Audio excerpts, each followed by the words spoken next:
There are easier mounts to wear. The better? Okay. Okay. Those that press on your face are not easy to wear for long. Thank you. Do you want the agenda with the bookmarks? Thank you. Okay. No season. Thank you. What do you mean no season? I made a note and I No, they had will a protest in Columbus. make notes on mine. The Ohio Governor's allowing high school Yeah. football. You just wait, it's not over yet. We're not gonna quit that easy. That was, Yeah. I think your phone direction. So he and I have this. Direction and Wow. preference are different things. Outstanding. Well, I Oh, just got okay. it correct. Big. I have my Gotcha. Nope, no worries. Morning, Jen. Good morning. Fog of gold. Did I get the whole place? Yeah, fabulous. John, Zachary. John's in on Zoom. I'll drop the rest also. Yep, well, his dog's on Zoom. Okay. So I'm figuring that's he's on Zoom. What about, Jeremy's gonna be my phone instead. there's a fire down here first. Yeah, Jeremy's already on. Susie, will put on there yet? So does Jeremy do the Jeremiah Brown on purpose, or does he think that's something I don't understand? How much you pull for us? I'm gonna have to ask him. You might need to do for us.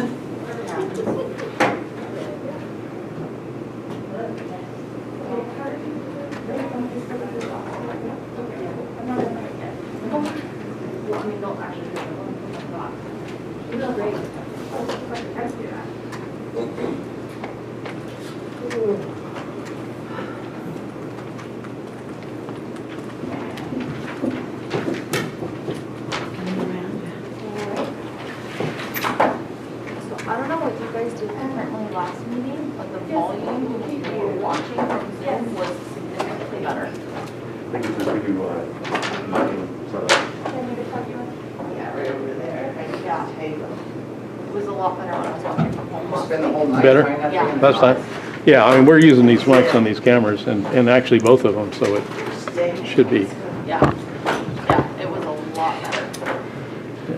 Okay, slow down. Take- That's one of the real reasons for using this is because and I can switch back and forth, I can pick up the podium, Oh, and nice. that's all happening from right here. So.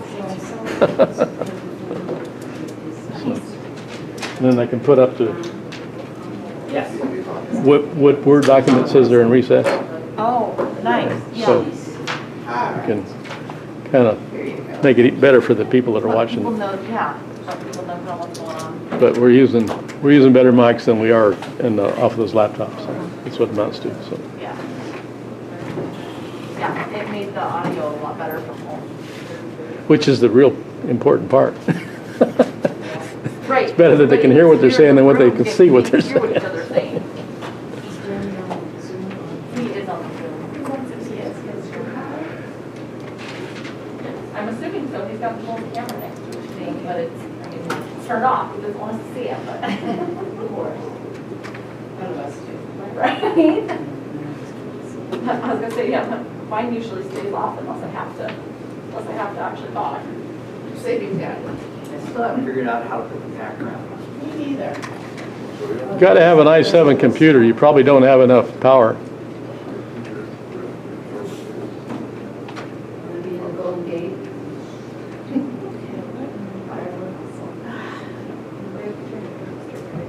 I was distracted. Dan, are those laptops i7s or i5s? Yeah, they won't. You can't run background on that laptop. It doesn't have enough power. So What kind of power do we need? you need an i7 computer with a good graphics. You need a i7 processor with a pretty good graphics on it. The i5s don't. You can do it with a green screen, but Normally you would go there. There's an option. I've used that one time. It is, but I can do it. You don't have the option. How do I get options there?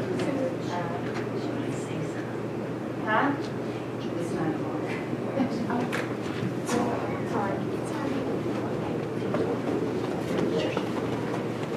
Supervisor Finley, Supervisor Brown, are you joining us? Can you hear us okay?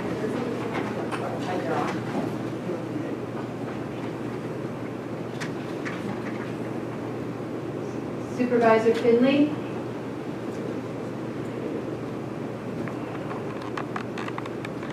Supervisor Brown, can you hear us okay?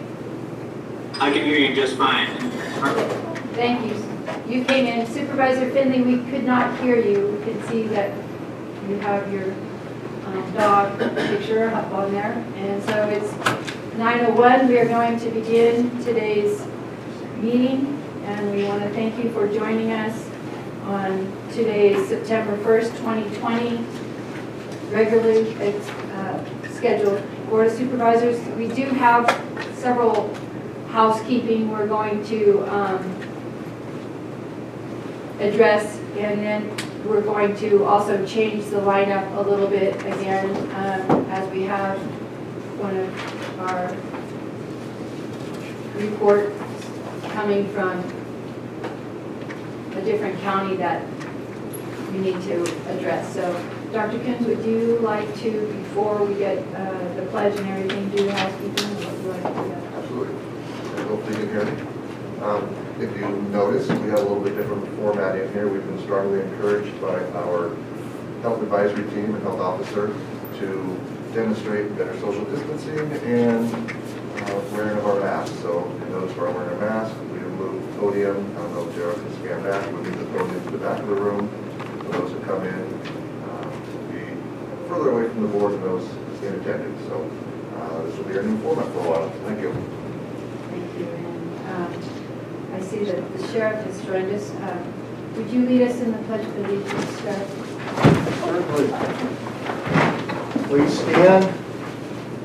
I pledge allegiance to the flag of the United States of America and to the republic for which it stands, one nation, under God, indivisible, with liberty and justice for all. So, in our change-up, if Susie Cockums is on the line, we will go ahead and have her report out because she has conflicting schedule for later. Madam Chair, what agenda item is this? This will be probably the director's report. It would be in the report, but she has a conflict and she's in a different county, so to accommodate, we were going to go right off. And then we're going to go out of order with COVID, and so as soon as Susie has an opportunity to do the report out, then we will see if there's any staff or department heads online, but we're just trying to accommodate Susie's morning appointments.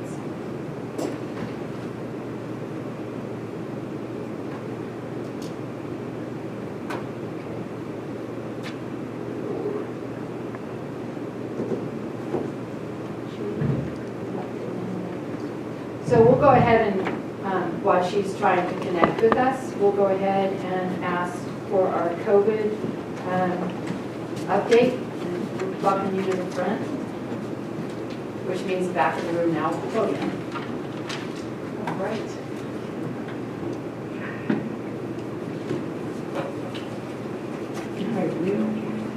Can you hear me okay?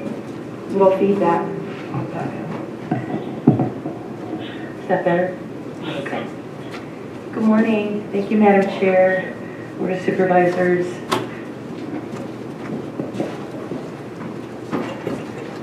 So our testing and active cases today and total cases of the total confirmed cases stand at 13.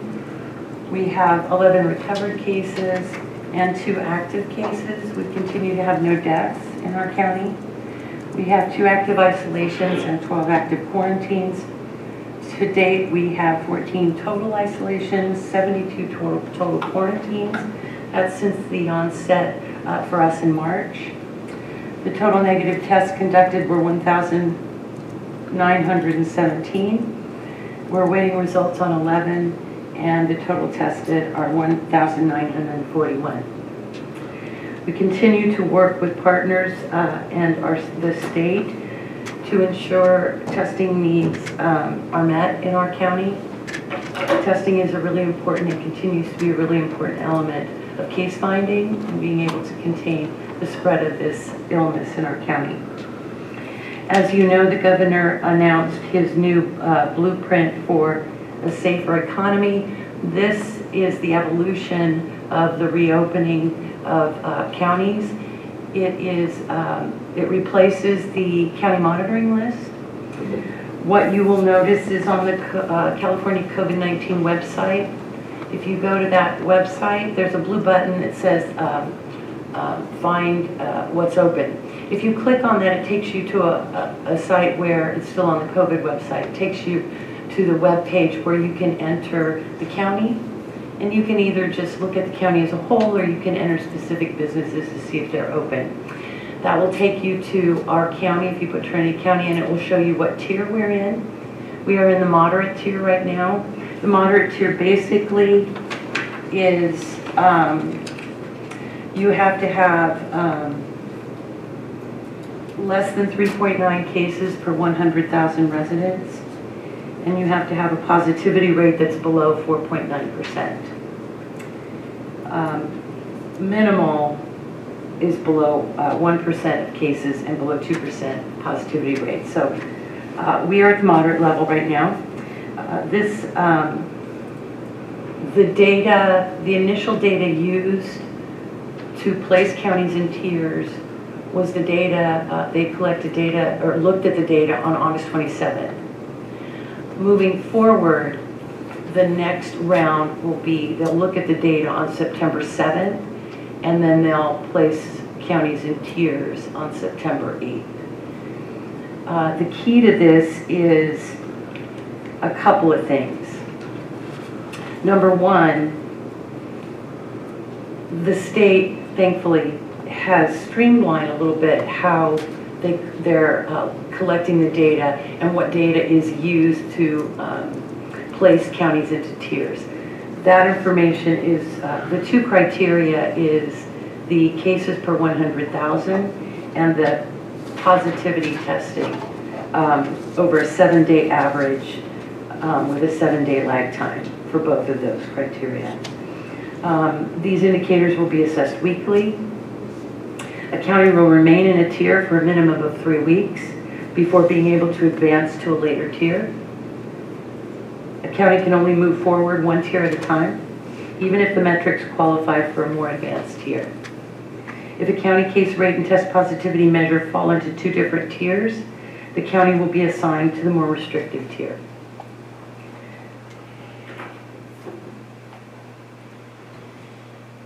So to advance, a county must have been in the current tier for a minimum of 3 weeks, except as described in the initial step. So in the initial step, the county only needs to meet the criteria for 2 weeks because of the way the data was, the timeline of the data for placing counties in tiers initially that went into effect August 31st.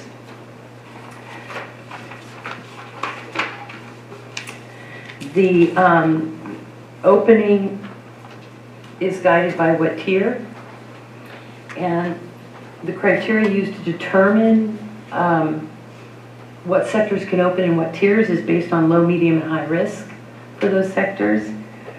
For example, ability to accommodate face covering wearing at all times. Eating and drinking would require removal of face coverings, obviously, for restaurants. Ability to physically distance between individuals from different households. Ability to limit the number of people per square foot.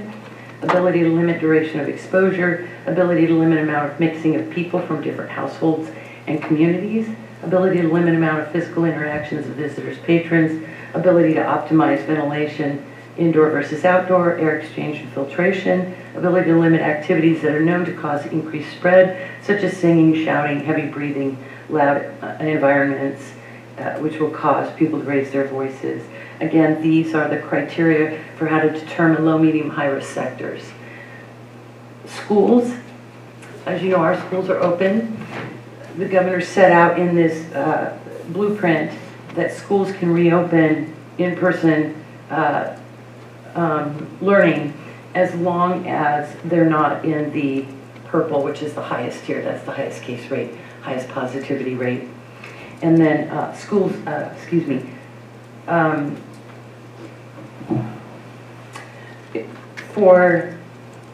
with closing schools, there's nuances. So if a county goes into a purple tier, then schools would close. But there still exists a waiver. So the health officer and public health, our task force can look at providing a waiver for kindergarten through 6th grade. Junior high and high schools aren't allowed to reopen with waivers. This has been a change that we have wanted for a while. We've been working with CDPH, county health executives, to try to get meaningful data and have this information for opening and closing be much more transparent, in that it's more easily understood by the public. I think this does that. We're fairly happy with this. At least I know I am. I'm happy to answer any questions. Supervisor Morris has a question. Just a comment, I'm seeing that the outside folks on Zoom can't hear, there's no sound, so just FYI. That was it for me. So, just a comment more than a question. You said September 7th, but it's a holiday, so are they still going to try on September 8th? That's a really good question. I honestly don't know the answer to that, so I will check. That's a really good point. It was great to see you smile. Yeah, it's still in there. Yeah, it's still there. Supervisor Groves, do you have any questions? Supervisor Brown, any questions? No, I do not. So Thank you you. can hear. And Supervisor Finley, I'm just seeing. No questions. Thank you, sir. No questions. No questions, Marcy. Thank you. Stay well. Thank you.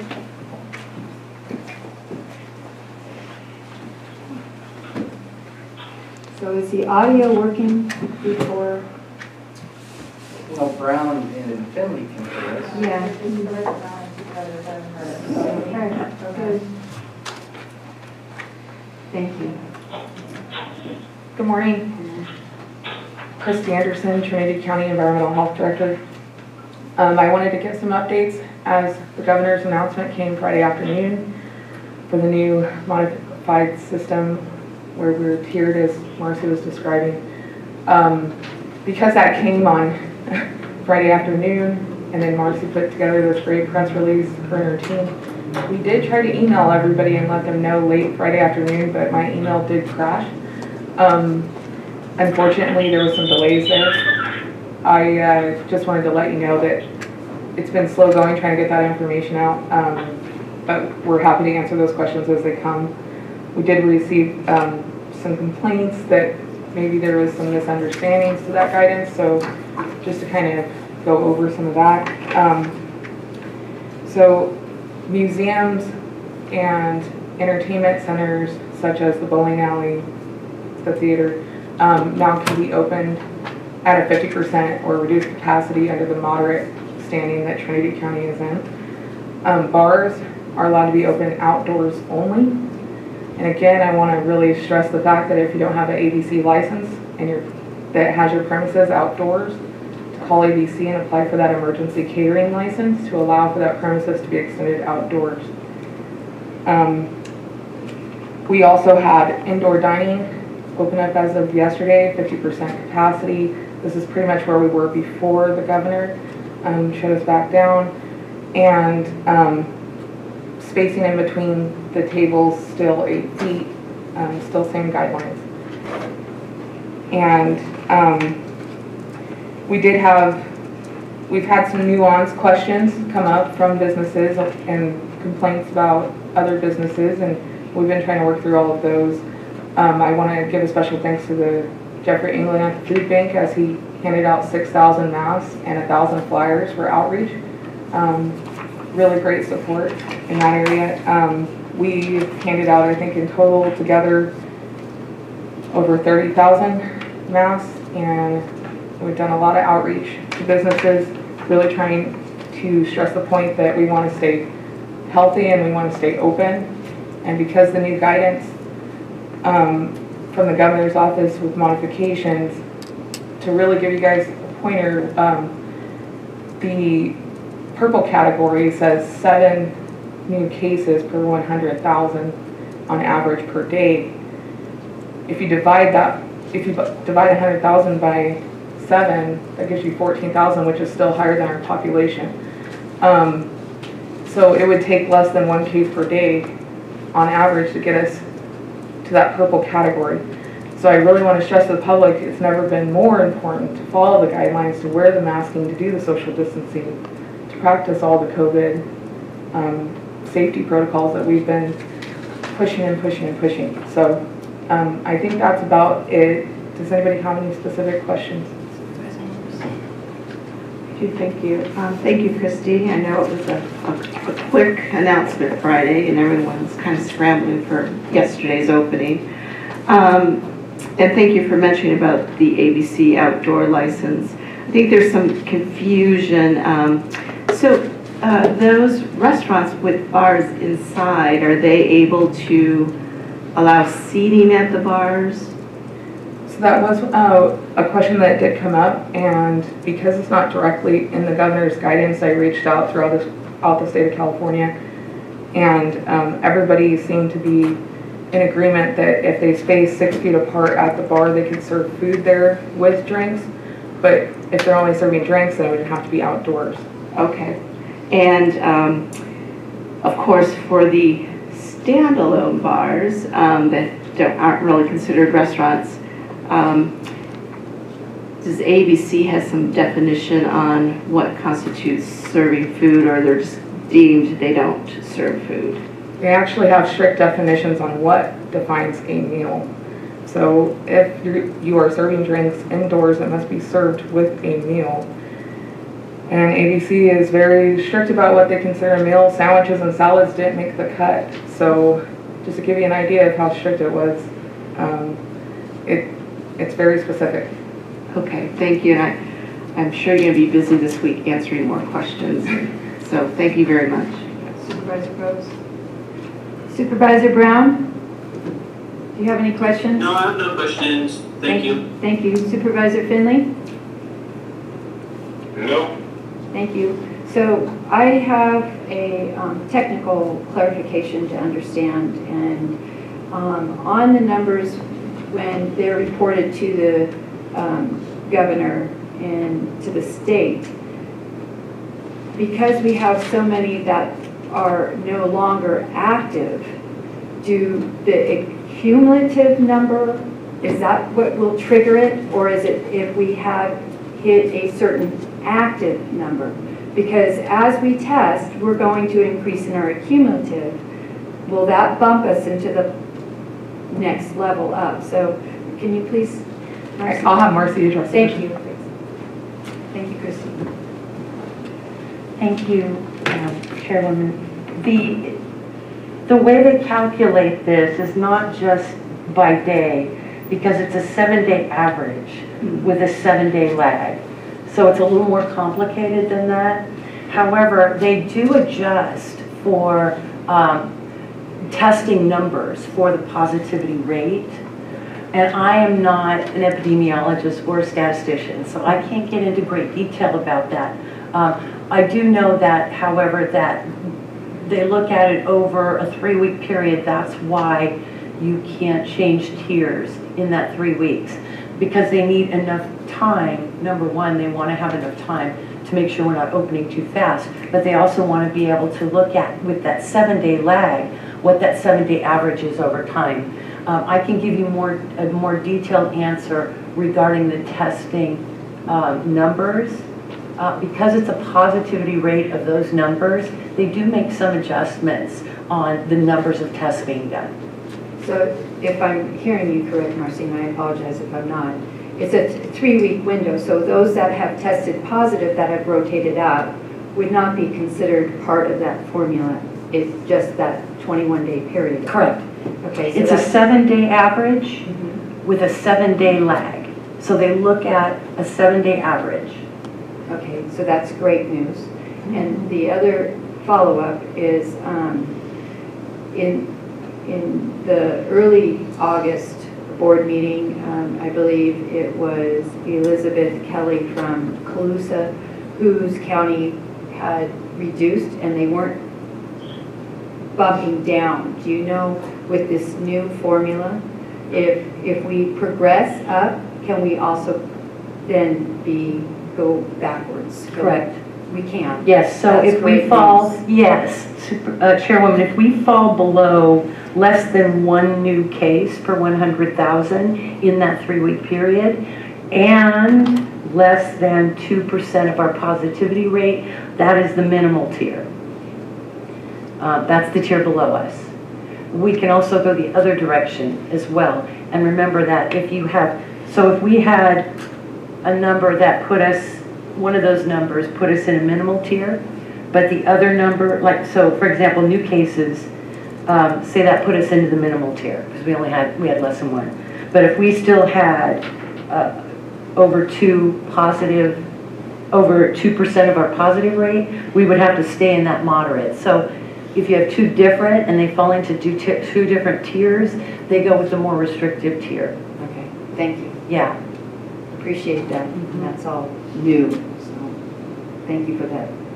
So I don't think we have any more questions. And I would encourage our public and you all to go to the website and look at that. I thought about having it pulled up and I figured it's pretty easy, but if you put Trinity County in, it shows you all the businesses and what can open in what capacity. It's really, really user-friendly. And I have received kudos to the dashboard specifically and the changes that were made and how more user-friendly everything is. So thank you for updating that. Great. Thank you. It's good to hear that. Okay, so is Susie on the line? Okay, so we are going to temporarily go out of order and have Ms. Susie Cochran's report out, and so we can actually hear her report. Otherwise, the agenda, the time that this would be slated for, we would not be able to have her present as she has a conflict. So, oh, there you are. Hi, and welcome. Hi, guys. Good morning, Supervisors, Madam Chair, and the public. My name is Susie Calkins. I'm your County Grants Coordinator, and I just wanted to give you a little bit of an update on the CDBG Economic Development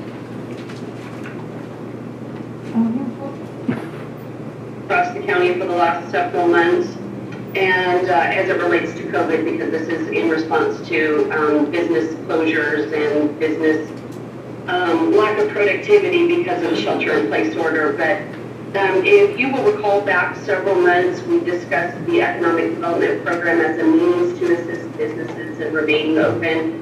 We originally wanted to provide grants using a portion of our CDBG program income that we have on hand, and then leverage that funding with the CDBG Economic Development COVID funding that came out in June. And once that funding came out and the notice of funding availability was released, we determined that we could not offer grants any longer. It had to be in the form of forgivable loans, which essentially is the same thing. It's just that the requirement in Section 8 of the CDBG Economic Development. So I had to implement a small purchase procurement process at the beginning of August to secure a vendor with CDBG underwriting experience. That has now been done. Contract is in the process of being executed. The application process was extended by the State Housing and Community Development Department. It was due originally on August 31st, which was yesterday. It has now been extended to September 21st, and that is in response not to COVID, but to the fires across the state and staff being pulled in multiple directions. I do know that there are questions out there about source of revenue is 100% CDBG funding, which is held to federal standards under that Section 108 of the Economic Development Manual and federal CDBG guidelines, and that is to ensure that we meet our public benefit standards. If you recall me discussing earlier about CDBG money and it having to meet a low to moderate income threshold, whether that's household income, a target population. In the course of economic development, that means low to moderate income jobs are being retained, which is why we can assist small businesses because we typically employ low to moderate. So in other jurisdictions, I know there are many communities that are using local banks to receive the CARES Act funding to stimulate the economy. Those are held to different standards outside of the CDBG world. Private donors and foundations have stepped up to provide economic relief, again, not held to CDBG guidelines so they can offer grants. So I have placed a call to our CDBG rep at HCD. Her name is Roxanne, and asked her if she had any ideas or leeway where the county could go about offering grants instead of forgivable loans, because that is what's happening in other jurisdictions. I have not yet heard back from her. I'm fairly sure her response will be they're using money other than CDBG money. But anyway, wanted to ensure that I followed up on anyone's questions and sent that question off to the state so they could provide a definitive answer for us. The application. State will turn around the contract awards rather quickly. They want the money out in the public, doing good, and so I anticipate starting the project by October 1, give or take a few days. I look forward to assisting about 18 to 20 businesses with funding sitting on me. Are there any questions at this time? I do. Why does everyone look at me? Well, just start. No, he's laughing at me. Thank you, Chair Chadwick. Thank you, Susie, for that update. Yes, you took the words right out of my mouth. We're seeing jurisdictions offer grants, and it looks like they're out of the CARES Act. And if I remember correctly, some of our pot of money is from the CARES Act versus our own in-home CDBG money that we've had here. So I was thinking maybe if there was some creative approach under the CARES Act money we received to offer those grants on forgivable loans, I should say. And then I appreciate that you'll make your case again to the state. I'm just getting worried that these extra parameters we're forced into is delaying our ability to get money out onto the ground. Also, will you be running an ad once you're ready to go to take applications? I see. Yes. Okay. Yeah. So I'm going to do just that, but I also am going to go back to that survey that we released a couple months back and use that as my basis for contacting businesses that are interested since they completed the survey. And we'll start there. There is another round of economic development funding that we are going to compete for. It's a competitive pot of funding to continue this program around 2. Hopefully we are funded in that arena as well. And I understand there's quite a bit more money and we wouldn't be using our program income to leverage. But we can continue the program longer than the $200,000 that we have. Okay, great. I have one more question, Chair. Also, I saw I believe it was the city of Sacramento, they were using some of these CARE dollars to also, and I believe it was in the grant form, to their local chamber type of organizations. So our chambers certainly would always like, or our Arts Council would like a little boost to help, although I think COVID drove a lot of tourists our way. So just something to keep on your radar if that's a possibility as well. Yeah, so our funds are really limited at this point to 200,000, and I think we Sure. need to really focus on our small businesses. And just for clarification, CARES Act funding came down the pipeline, if you will, in many different forms, with many different uses and many different parameters. In some jurisdictions, foundations and Humboldt Area Foundation in our region did receive CARES Act funding, but the parameters for using it are way looser than in the economic development arena. So it depends which pot of money. I mean, there's ESG, Emergency Solutions Grant COVID money. There's Cal OES COVID money or CARES Act money. And there's housing CARES Act money. There's economic development. I mean, and each one of those has different parameters to it. So it depends which jurisdiction is using. Oops, she cut out. Whether they help a chamber or a small business or a fire department, for instance, in our jurisdiction. So yes, I will keep that in mind. I will also share with you that when we started this process, your CAO, Richard, wanted this to be as quick and painless as possible, and really wanted it to be driven by. We've made many efforts. I struggle with the lack of participation, even though I've sent out multiple emails to the chambers. I get responses from maybe one person on a consistent basis, and they're the only entity thus far to sign on the MOU, which is required in our application, and I've sent out multiple emails. So although I hear you requesting potential funding for our chambers, I can't get them to participate in solidarity on the current platform, which we've been working on for, 4 months now. So maybe if you have contacts, they could reach out to me and we could explore their needs further, and I could get a better idea of what they need and where we're going. For sure, and I appreciate your comments. And the reason I bring up the chambers is that I just saw something pop up over the weekend from the city of Sacramento.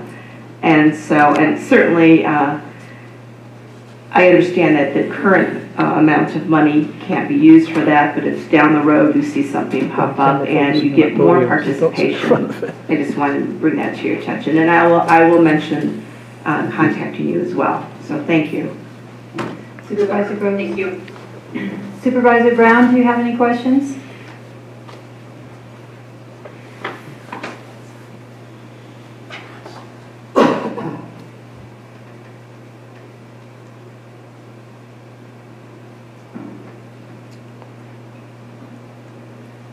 Supervisor Finley, do you have any questions?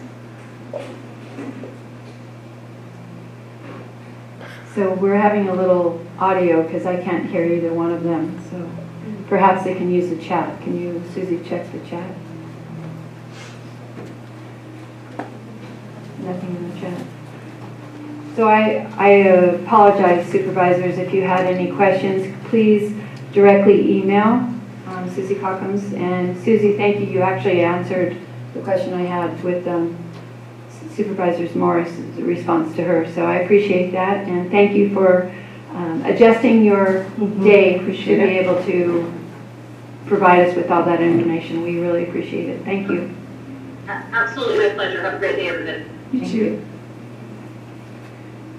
Mr. Finley said no questions. Okay. Mr. Finley had no questions.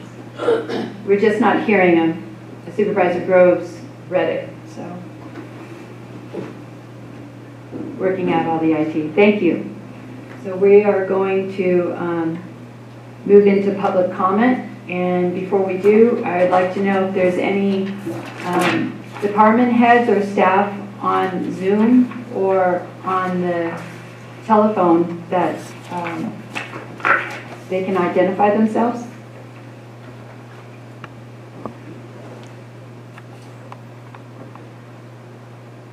Okay, we're not hearing you. I can see Diane Rader's there. So. She's muted. Diana's muted. Pardon? Diana's muted. Can you unmute, Diane? I'm just wondering if that's all it is. People need to unmute.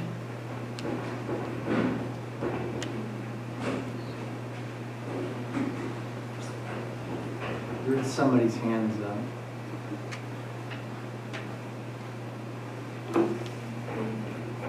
Okay, so anybody from the public that is on, can we just do a quick roll? Can you say your name so we can write it down so I can call on you? I think we're having problems with the audio. Diane does not. There's one outside. Okay, she's just unmuted. She should be coming up. Diane, can you test your audio? Can you hear me? We can now. Thank you so much. Appreciate that. We have one person outside and, I didn't see anyone outside. or you didn't see anyone, so no one is outside. There's a Cindy.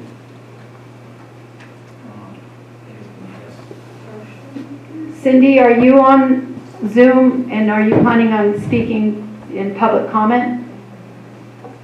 Yes, I would like to do that. Okay, we're getting to it. I'm trying to just write down so we can call on you knowing who's on the line. Is there anybody else on the line or on Zoom? Okay, public comment. This time is for information from the public on matters not appearing on this agenda. All comments are limited to 3 minutes and must pertain to matters within the jurisdiction of this board. When addressing the board, please state your name for the record and address the board as a whole through the chair. No action or discussion will be conducted on matters not listed on the agenda. However, the chair may refer the subject matter to the appropriate department for follow-up or schedule the matter on a subsequent board agenda. So, Cindy, we'll start with you. Thank you. My name is Cindy Gatillon, and I would like to address the board on the topic of should the motto "In God We Trust" be put on the wall of the library public meeting room where the Board of Supervisors meets. Please don't advertise to a large chunk of this community that you feel your religious beliefs are so important that their beliefs or lack of don't matter to you. I realize most of you didn't feel like this was a controversial issue. How would you feel if a proposal was made to put "In No God We Trust" on the wall? Would that seem controversial to you? Would it represent the community? An informal poll on Facebook, 191 people said no, this is a bad idea, and 150 said yes, they thought it would be a good thing to do.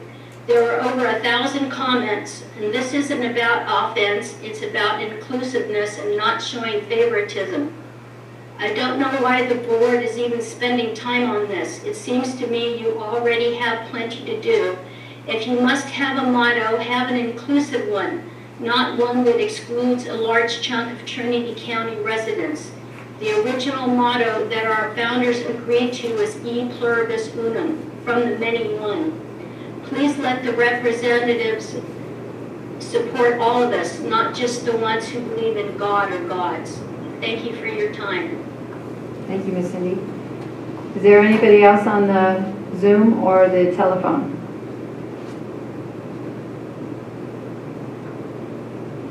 So I'm going to bring it back to the board and we are going to move on. I have a little housekeeping, Darrow. I'm trying to do this for you on time. Closed session report out on the previous board meeting of August 18th. 6.1, information was received. 6.2, direction was given to staff. Subsequent pursuant to Government Code Section 26542, David Bradley will assume the responsibilities of the DA. Thank you. Brady, I'm sorry. Thank you for correcting. David Brady will be assuming the responsibilities of DA. So I believe that brings us up to date for the presentation of the Board of Supervisors. Item 1.1, adopt a proclamation of appreciation which recognizes law enforcement and public safety personnel. No fiscal impact. So I will read this. A proclamation of the Board of Supervisors of the County of Trinity proclaiming support for law enforcement and public safety.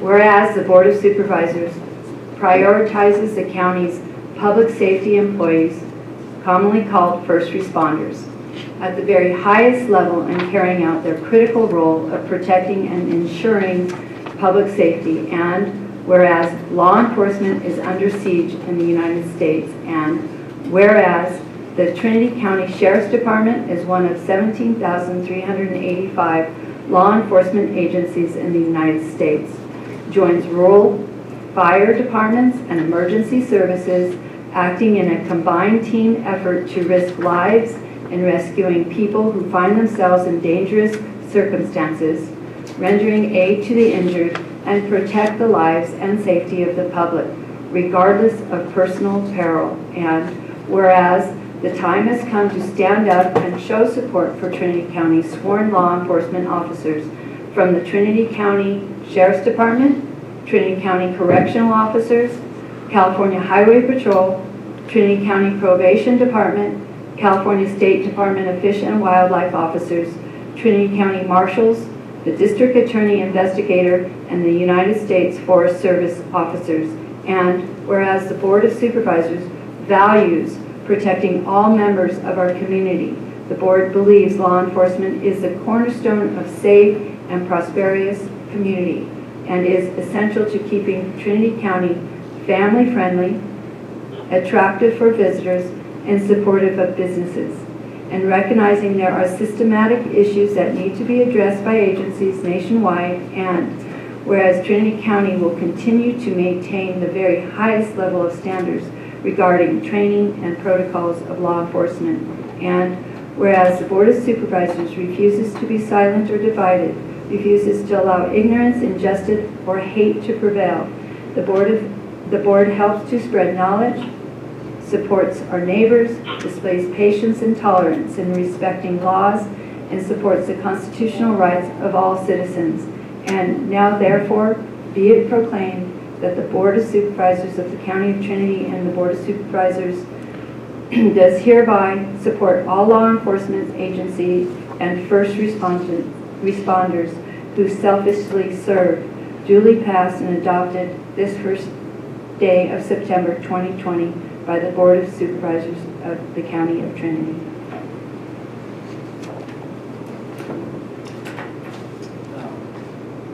I'll make a motion to accept. I'll second. I do have one minor clarification. Yeah, so I think it might be appropriate if we added, let's see, it'd be the fourth paragraph. At the end of that, it would be district attorney and investigator. The district attorney, not technically, it is the top law enforcement officer in each county. So I don't want to exclude the actual district attorney, but include them and the investigator. If we could just maybe and DA investigator, district attorney and DA investigator. Okay, I think that we can make that adjustment. Okay, thank you. Supervisor Brown?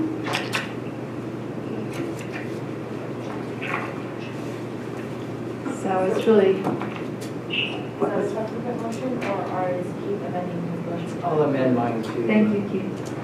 I'll amend it, but obviously. Supervisor Finley? Speaks for itself, thank you. Thank you. And Jeremy, Supervisor Brown, I didn't hear you, so I'm not sure if you had no comment or if you were muted. So can you repeat? Thank you. Thank you. So can you repeat who made the motion and seconded so the people on Zoom can hear? Yes, it was motioned by Keith Rhodes and seconded by Supervisor Judy Morris. Thank you. Oh, roll call. Supervisor Morris, Yes. Supervisor Groves, Aye. Supervisor Finley,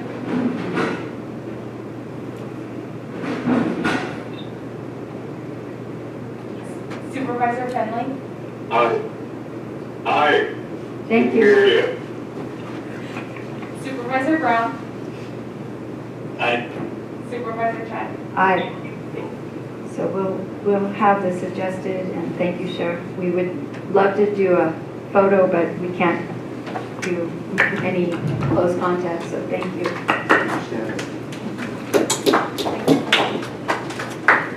So moving on. If I could just make a quick comment, Yes, please. please. Thank you, Tim Saxon, Sheriff. I very much appreciate that, the board recognizing all the first responders in the county. I would just like to give a shout out also to all of our volunteers with the fire departments, the volunteers with our search and rescue, and volunteers with the Trinity County Sheriff's Auxiliary as well. But thank you very much for recognizing this. I appreciate it. Thank you, sir. Thank you for remembering me. So is there any more added comments? No. Okay, item 1.2, receive a presentation from the U.S. Census Representative Christopher Coker regarding the 2020 census, no fiscal impact, and thank you for your patience, sir. I really appreciate it. Yes. Can you hear First of it? all, greetings, Board and Madam Chair and public. Yeah, just here to update you on the status of the Trinity County census count. Currently, we're at 28.9%, which in 2010 we achieved a rate of 47.4%. So we are 19% behind our previous count at this time from 2010. What I've seen through the data, and understand that I don't work for the U.S. Census Bureau directly. I represent our complete count committee through the state of California census effort. So I do not have access, I'm a data researcher, but I do not have access to the census data.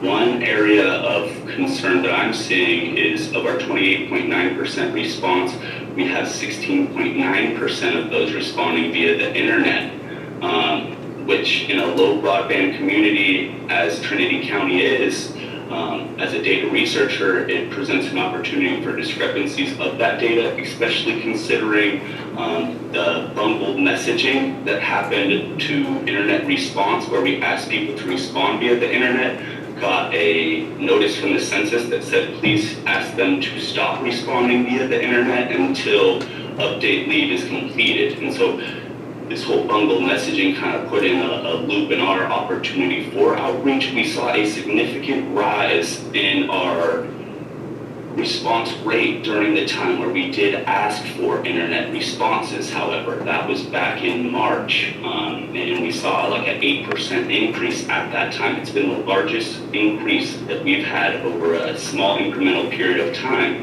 even through the census doing update leave in the county, which happened through the month of June and July. So update leave has been completed. We've sent out 4 mailers to all post office boxes and addresses in the county. There will be a phone banking initiative going on through the U.S. Census Bureau coming up. And we currently have non-response follow-up going on. Relating to, going back to update leave, we did get a letter or an email from Erin, and she had touched base with Chris Ledman in the local community, and we had heard that there are issues as far as people not having any information of the census, not a packet delivered, not a mailer in their P.O. box, and so that's concerning for me on my side as far as is our outreach that we're intended to get out to our local citizens. Are they reaching them? It's a little bit of our constituents, it's a little bit of a 50-50. So I've asked Jeff England at Trinity County Food Bank to do some Facebook surveys in the coming week, so I can get some insight into whether our local residents are receiving the census information as they need appropriately. Because looking at the update, the growth through update leave, where packets were dropped off at the end of gates and at people's property locations, there are concerns there as far as was that delivered throughout the county. I did not see a significant increase in the response rate from that. I'm asking the U.S. Census Bureau to follow up with me on that, but I have not received information to that select question. Yeah, so that's a bit. I do understand the concerns of the community. I have real concerns for the community. We are currently the 3rd lowest county in the state. In 2010, we were the 8th lowest county in the state, so we're going to drop 5 positions. Now, that's simply an arbitrary number, but looking at the 47% response rate in 2010 to 28% response rate, and considering COVID recovery through 2030 for our local community, I'm at a loss for what is happening in Trinity County, honestly. Each constituent should bring $1,000 to $2,000 as garnered by random data collection services. So George Washington University did a study that said it's like 2,000. This California Census Bureau just told us that we should mention $1,000 because that's probably more close to the dollar amount that is allotted per local census count. And so understanding that $1,000 per resident and knowing that we've lost 19% of that residency, seriously concerning.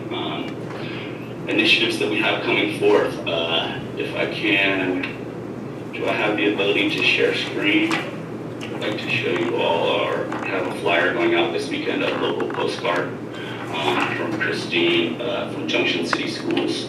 We'll attempt to share screen here. Oh, I cannot share screen. We're trying on this end. What's that? We're trying to get you authorized to do it from this end. Hold on. Okay, no worries. Thank you so much. And we also we're going to put something out in the Trinity Journal this week as well that I will share with y'all as well. But really at this point, we're just looking to figure out what I'm seriously concerned around the structural issues of the census and the opportunities to count Trinity County residents. Chris, you've been authorized to share screen. Screen share. Okay, thank you. Thank you. Thank you so much.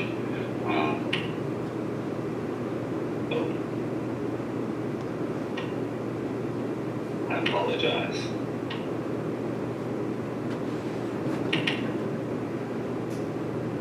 It's up. It didn't work, did it? No, it's on. It's up. Okay.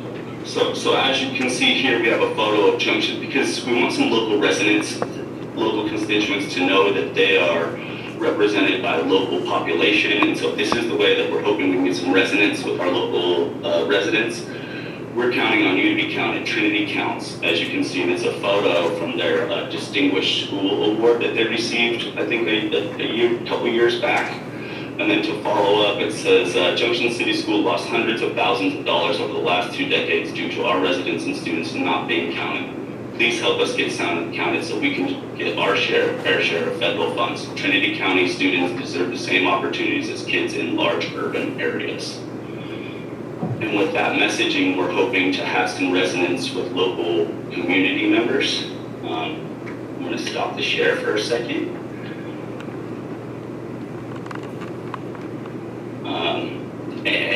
It's a locally branded message in a locally targeted community, knowing how much Trinity County is a neighborhood as much as it is a county layout. We hope that this will have a resonance, but understanding that there are structural issues in play. Christine Camara sent me a letter back in May that had a report of a U.S. Census worker from Idaho who was reporting that he was lost and unable to locate locations that he needed to visit to drop off census packets. That being said, when he thought he was dropping off the packet at Christine Camara's house, he was actually thinking he was at her neighbor's house. So the misidentification of even that one occurrence is a bit concerning for me. So I'm going to continue to look into these structural issues. We will have something coming out in the Trinity Journal hopefully next week.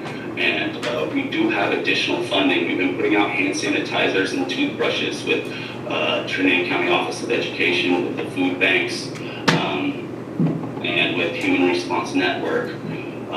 But we do have funding available for additional avenues of outreach. Supervisor Brown had reached out and had mentioned doing some sort of a ice cream delivery out in our rural locations. the logistics of that seem a little tough, but if there's something as far as food bank, food opportunities, outdoor social gathering where we can provide food or something along those lines, we have additional budget to do outreach, but with COVID, it's kind of concerning as to where to put those funds. So that's about all I have. Chris, can you? Sorry, additionally, Vicki Patino, the partnership specialist based out of Los Angeles, which is the local representative for our 3 counties, she understands the concerns of the community and is looking to visit Trinity County next week to see the layout and understand what's actually happening. Chris, can you share with the public right now where they could look up information, and if you were a community leader, how they would go about helping you? Yes, at 2020census.gov, the public can go on, and whether you have received an official ID or not from the census, you can take the initiative, and whether you're down to the point of if you're homeless, you can put down usually on the corner of B and 12th Street, and that will be enumerated and put into the verification process. But 2020census.gov is where the public would go. Additionally, we have mobile question assistance centers that will be set up if the public is having any issues with the census or needs help answering questions. Mobile question assistance centers with our regional workers, Colleen Ryberg, Richard Cole, and Harry Hegman. They will be at all Trinity County Food Bank locations moving forth. They will have a kiosk there to be able to help with census questions.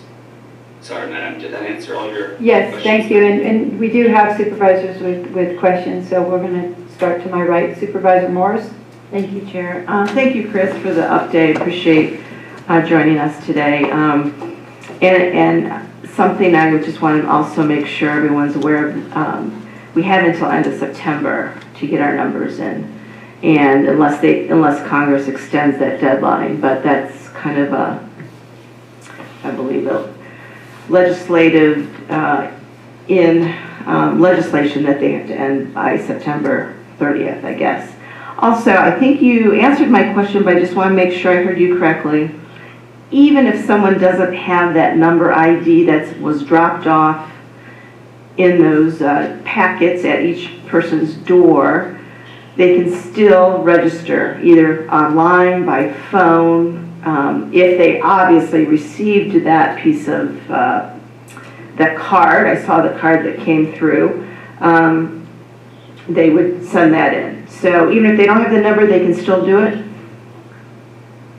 Yes, that's correct. You could enter Ray's Peak, per se, up in the Trinity Alps, and you would go through a process that says, I do not have my ID, and then they would ask you, do you have an address to enter? You would say, no, I don't have an address, and then you could say, I live at the top of Ray's Peak in the Trinity Alps.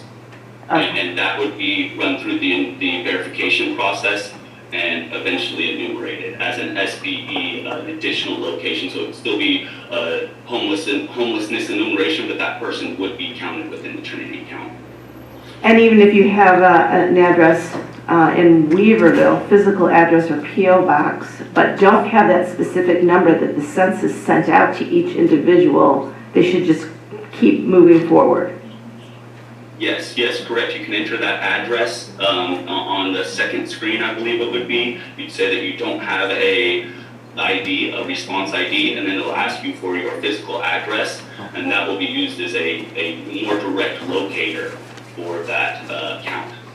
And my last question, do we anticipate any of those folks going back out into the field, dropping any other census bags off, or will it just be a postcard reminder?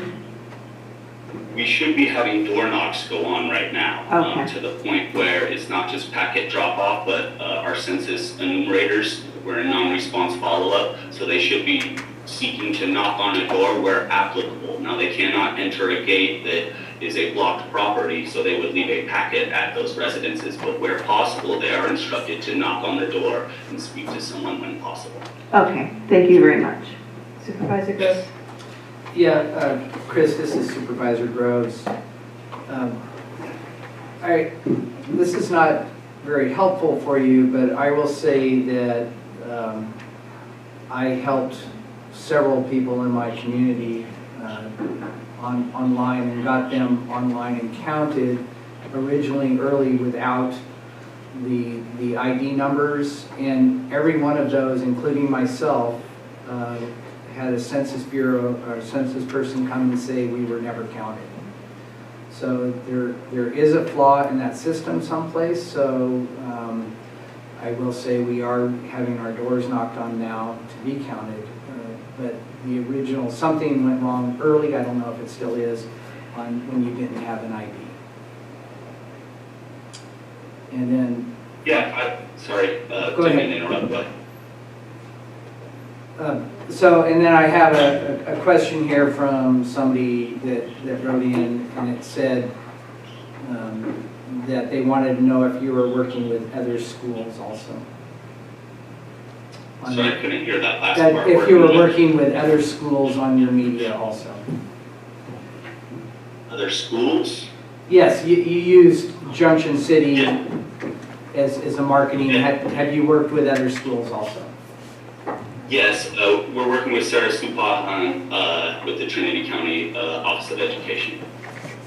And through that, we have not been working directly. Christine had some insight into losing $400,000 in funding between 2010 and 2020 as far as her opportunities for her school funding. And that really gave us insight to get our original letter going and speaking to the structural issues, which we forwarded to Congressman Huffman and Representative Woods and Representative McGuire as well. To try to speak to these issues. That has all been forwarded to the census and marked it at the higher levels. So they are aware of these structural issues for Trinity County selectively. Regarding the question about the snafu of people responding via the internet and then people saying those counts won't count, we have been told that there will be a dual verification process. Now, to try to get people to respond, we tried to tell them whether you did that internet response or not, please do the paper packet as well. But there is an issue as far as our understanding. They said that they're going to keep all internet responses and then go back and do a system of verification on the back side while also doing the enumerator. So if they did your physical location, they're supposed to have that data kept on the back side. But in full transparency here, we also know that there are people who were put on the hiring list for Trinity County for census workers and never received a phone call as well. So there are some misalignment in that,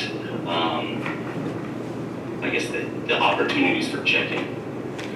So I will make sure to bring those issues and concerns up to the Census Bureau and Nikki Patino this week for you. Thank you. No. Supervisor Finley, do you have any questions?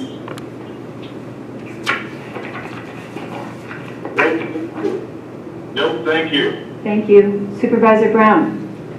He's kind of jumping around, he said no questions. Okay. I have a question and then a comment on our county's lack of response.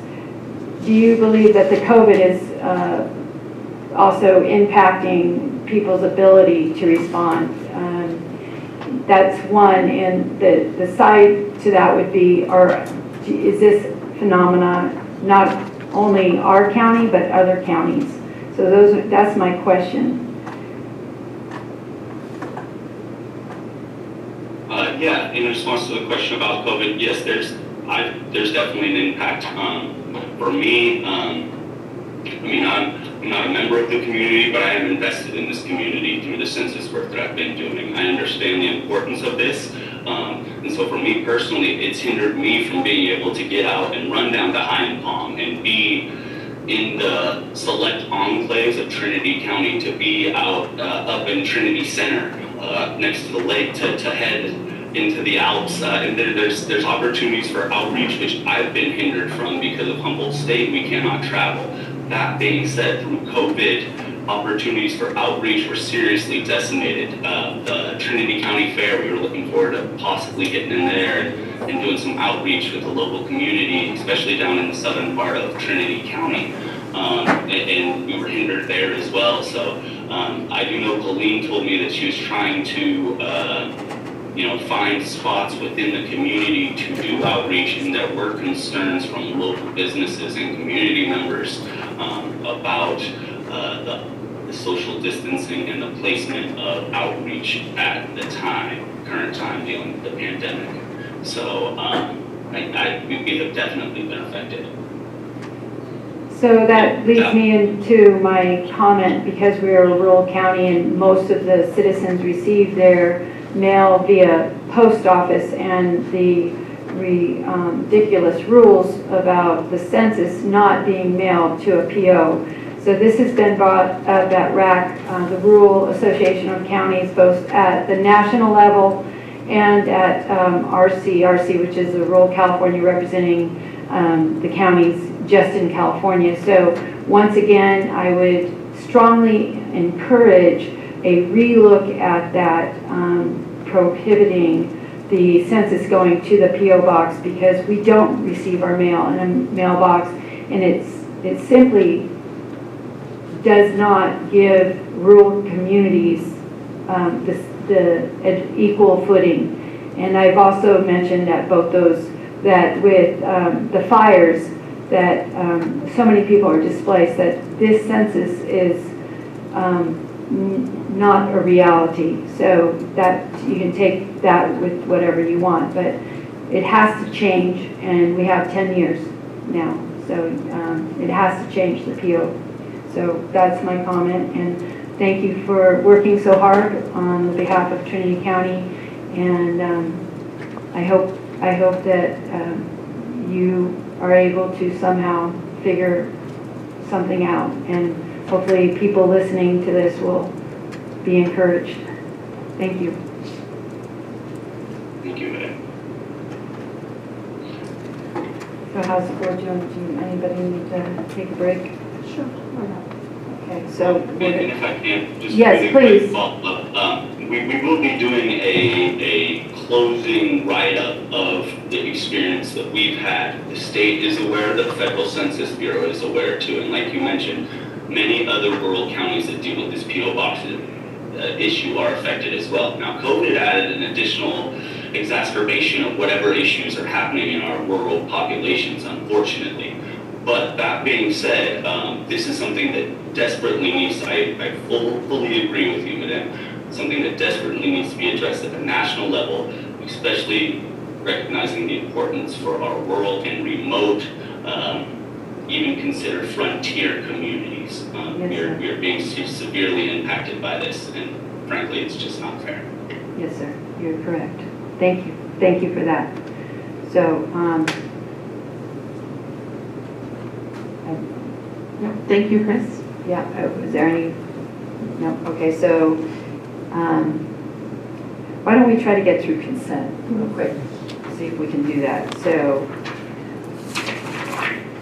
consent calendar. These items include routine, non-controversial matters and will be acted upon the board by one roll call motion. A member of the board, staff, or public may request an item to be pulled and considered separately.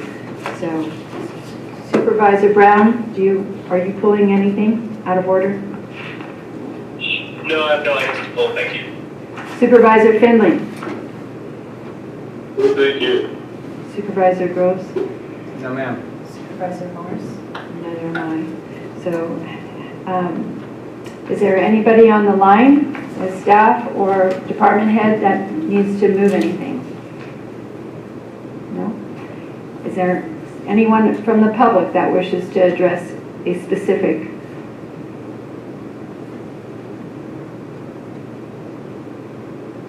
Do you see any hands go up or anything? Okay, bringing it back to the board. Madam Chair, I move to accept the consent agenda as presented. Thank you, sir. Second.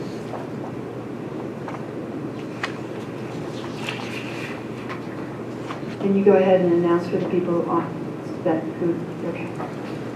It was motioned by Supervisor Groves and seconded by Supervisor Morris. Supervisor Morris, Yes, sorry. Supervisor Groves, Aye. Supervisor Finley, Aye. Supervisor Brown, Aye. Supervisor Chapman. Aye. Thank you, Supervisors. So, okay, keep going. Let's see. Chair, why don't we take that? Okay, we're gonna stay online for those online, but we are going to come back at 10:20. Thank you.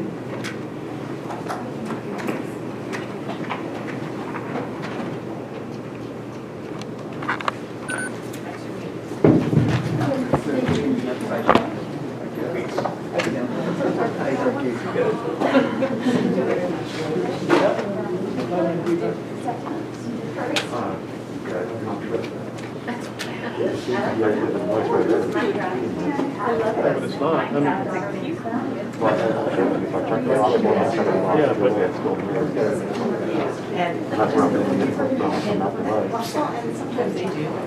Thanks for correcting on the same. I haven't heard of this different type of camera before.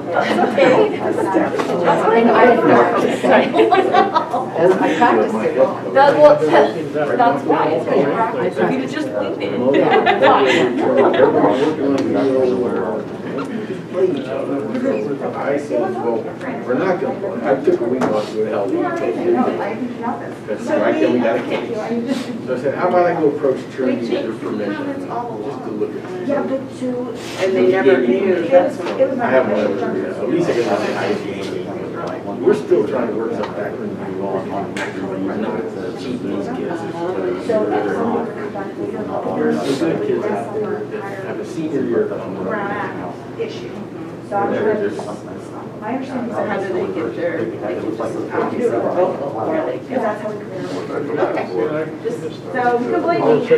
No, just thinking, you get it done. Blame me, what are we blaming me for? Making not letting everybody. but this was right.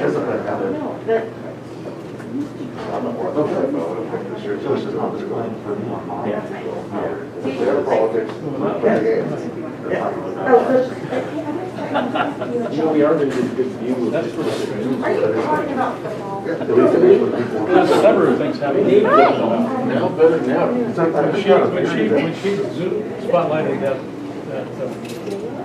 person on the thing, I think that's when she lost the audio. I'm skeptical about that. You can spotlight another user without, I mean, you can still hear all the participants. My question is, where should it be spotlighted? Should it be spotlighted on the computer or on this one? Right, should maybe we can. Because I think the audio should be there no matter what, but it seemed like that's what, when that was happening, she lost audio. When she went back to the room, she got audio. As long as I'm not muted. That's what I think happened. As long as I'm not muted, it shouldn't matter if I'm spotlighted or not. What I think we ought to try to do is not this kind of meeting, so about 3 people on Zoom, come in here, set everything up, and then he'll talk to them on the phone and say, you hear now?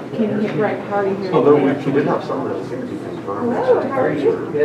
I feel like it is, because when what's her name came in and whined that she couldn't hear, I texted my mom, who's watching from home, and she's like, no, I can hear. Yeah, Jeremy and John. and I've done that before too. I called my son up and I said, can you go on and see what you got? So, Yeah. And I know that it was very similar in prior meetings. It is more hardly, I can't hear, I can't hear, and I'm texting from home, like, I can hear you, I don't know what's wrong on their end. on his screen, I'm turning it up around here. backwards on your I need Parka to come up to you guys. I'm like in hypothermia. I mean, those are some of the things we're kind of wrestling with here. It's like, a fitness challenge in my office, and I had Yeah. water. That's the only one though that I'm convinced is RN right now. So far this morning, I think it's been running pretty, the smoothest I've ever seen it on RN. yeah, I think so too, but I sit there, when somebody isn't hearing, you sit there and say, well, it's probably on your end. So far, Particularly it's not right. when we got a supervisor up there that's hearing. It's saying, right, they're responding, they hear us, but you're saying you can't hear, well, somebody's hearing somewhere. One of the things So that happens, leads me to believe I don't know if it's that. an audio or not, less nice thing about these. You've got a really slow. Yes. Connection. Actually, Basically, it basically, downgrades the image a lot. You kinda like- So it starts to look like it's not in focus. Right. Because it's sending a shorter signal. So the image is actually in focus, but I've seen says, well, get it unfocused. Well, it's because Because your internet's not strong enough Yeah. to receive that. With the Susie and So that was interesting. cutting out, I think that we should probably recognize they sent body messages. The voting. But I think that it would be smart to probably recommend that users. Explain to me why that has made sense. No, just do audio. I think we'll be able to enable that just fine. Yeah, because you've got a lot of connection If you're looking at signals. section one of it's constitutional and one of it's statutory. All these guys are coming out. And the one of it's constitutional. Well, no, I'm talking about Susie Focus. Oh, okay. No, our bandwidth is fine here. Our connection, we have fine bandwidth. The Wi-Fi is actually slower than we talked about last time. We're not getting, it's like 10 to 12 megs on the Wi-Fi. So it's two different ones. So forever it was always Yeah. thought, well, the tax one applies. But we're getting- Well, that's what Wes asked if they were Can't messing with use something. that provision to I had override stopped in the other that day and we asked don't Michael have to call me constitutional. because I wanted to talk about Whereas replacing the rest of us don't have. They don't want to, they don't want in to. the So, library. And then we Check can that, access. is that California? I wanted to Yeah, look it at was. something. It hasn't been published yet, so I'm kind of impressed that we have it, but we know that We can upgrade some equipment here. But I wanted to do it. so they give us like a super one. But it doesn't affect us. We don't have any Anyway, this is, No. there's stuff going on here. It's The like, point would be, Yeah, so, like, I don't know. Well, that's an issue, like if I was using work, it affects some cameras. if There's really not this year, hard say they got voted down, 58.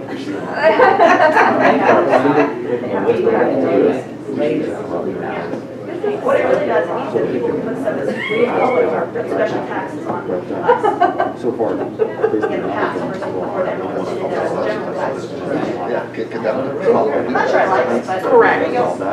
But Right. that's actually by Does, instruction. yeah. Yeah, But other it was than very that, interesting. I I don't really mean, like that law the school petition's done research. to do audio only.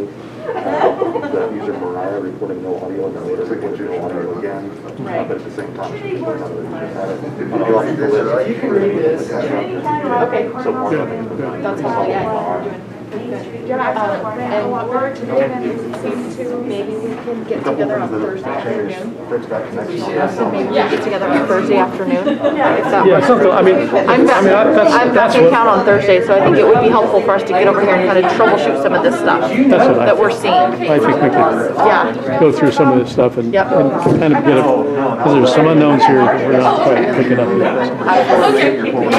I'm available anytime except Wednesday afternoon, so Thursday should be fine. perfect. Yeah, I'll double check my schedule, make sure, and then I'll check with Leanne and get us in here. All right, well, I got it towards 6. Yeah.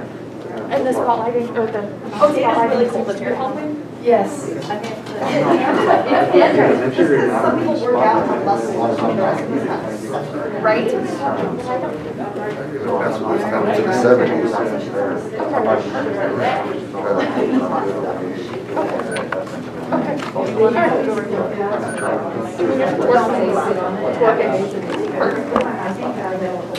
'Cause I'll put my mic down. Tries to keep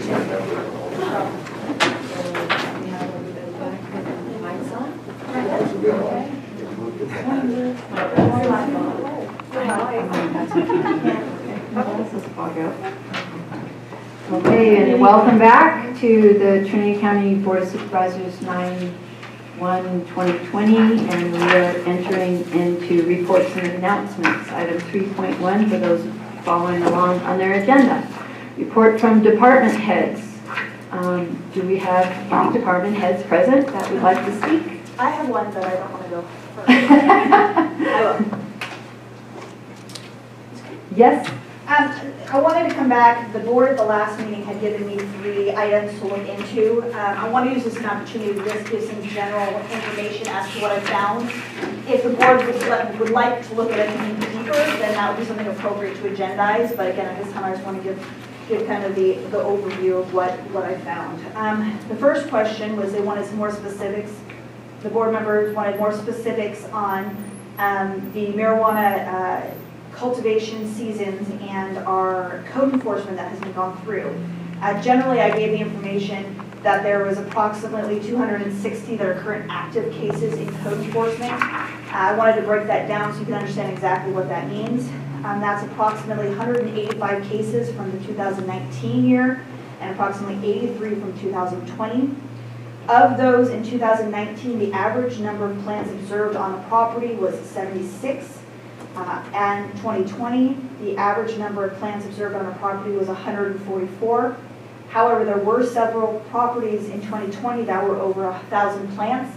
So if we remove those numbers, the average is 103 per property. In 2020, there were no properties cited that had less than 20 plants. In 2019, there were 5. And in 2020, there were only 10 properties that had 40 or less plants. In 2019, there were 27. And in 2020, 17 or about a quarter of the properties self-abated within the 7 days. In 2019, it was 22 properties that self-abated. And currently, we are looking at an additional 20 that have abated after the 7 days. So that's actually a huge increase to what we were seeing in the past. Any additional questions on our code enforcement numbers? Supervisor Brown?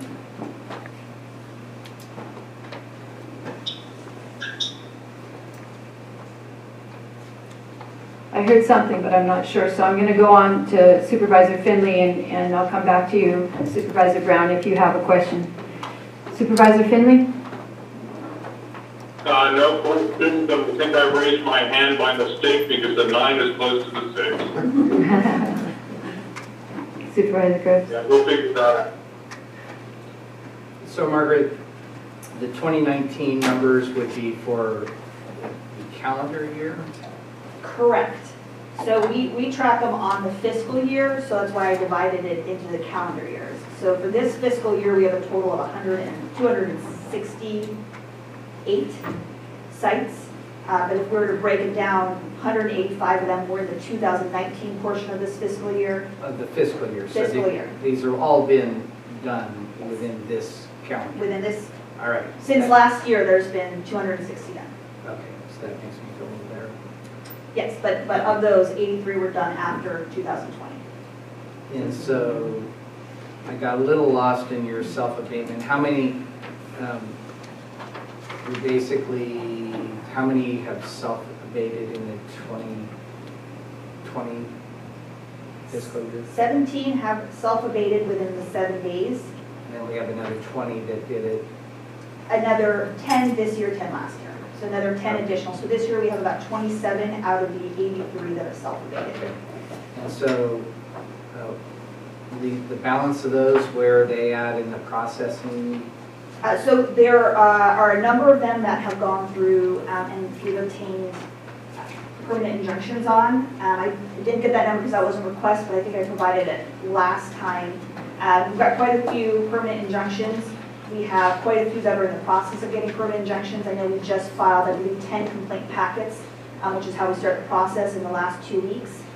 And the remainder of, let's see, self-abated, their settlement agreements as well. Some have agreed to abate their properties and come into compliance and pursue legal, which means go through the program.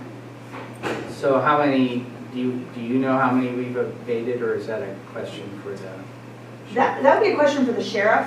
Again, I believe we have abated several, but I believe, again, even when we've gotten it, I'll let you answer this, but even when we've gotten the permanent injunction, I believe they have self-abated. It just hasn't been within our time periods.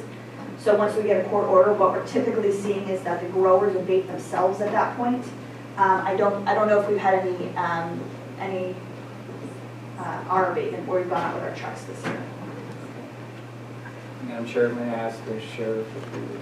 Yes, and while the sheriff's coming up, I would just request that Ms. Long, if you could provide that report to the supervisors and then perhaps to Ms. Emma, and then she could put it in the notes for people. It's I think would be a benefit. Yeah, I will email it to Thank you. the clerk. Sheriff, I'm sorry to catch you off guard not asking you these questions beforehand, so I understand if you don't have these things on the top of your head. I have some of the information, Supervisor Groves. The information I have was requested from code enforcement personnel who worked with county counsel's office. Unfortunately, the information is gathered a little differently. I asked for the information per fiscal year.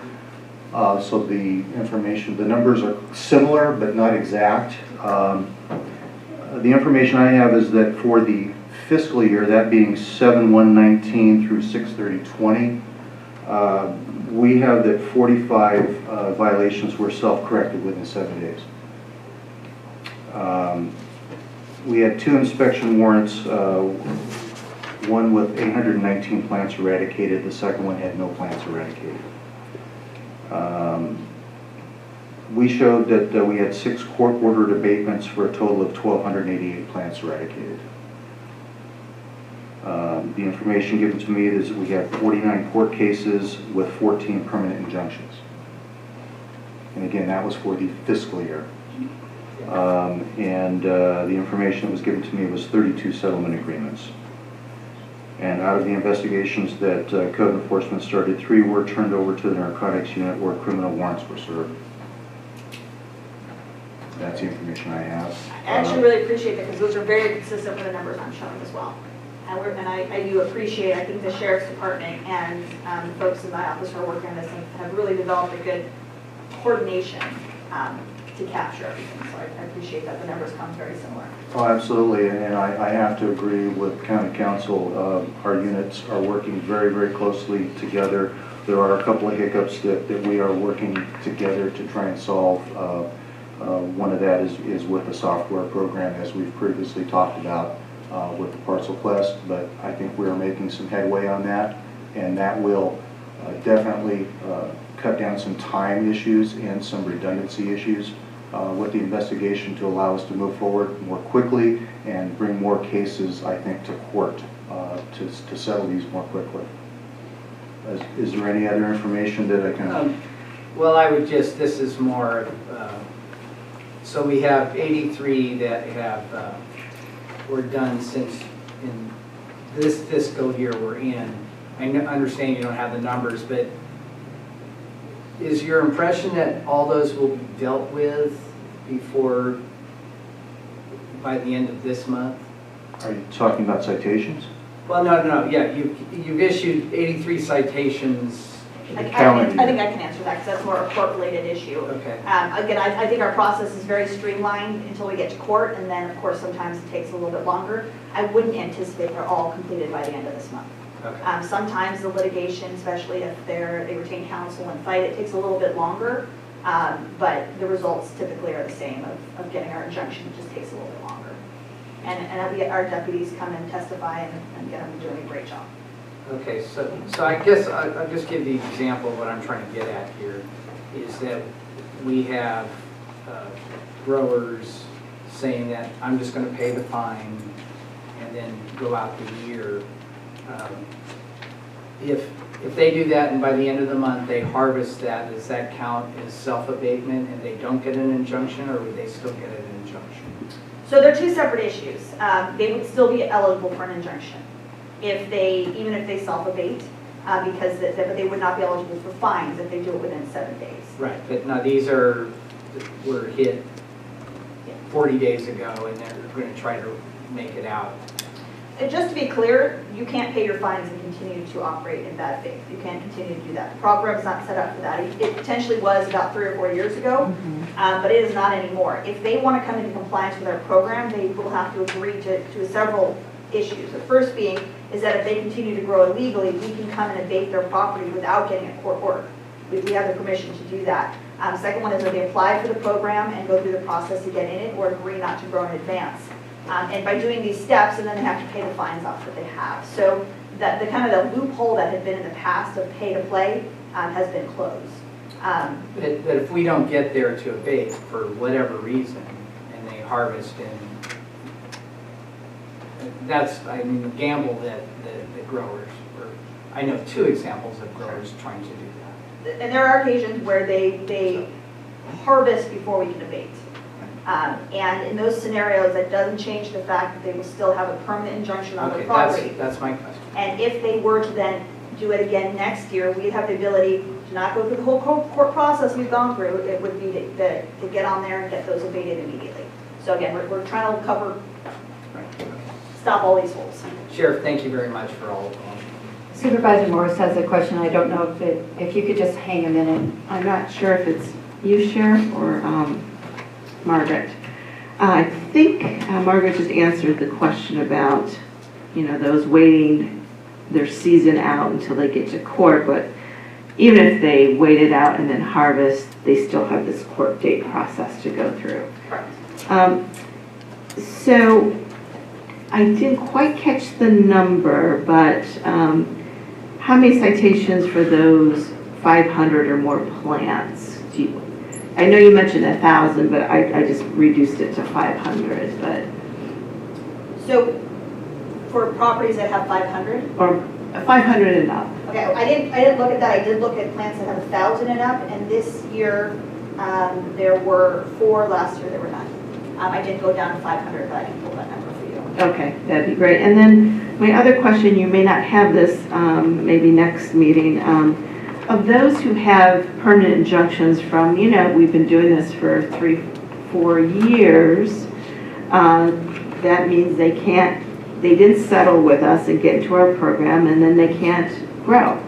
So how many have we just gone out and abated, because we don't need a court order, of those permanent injunctions over the years?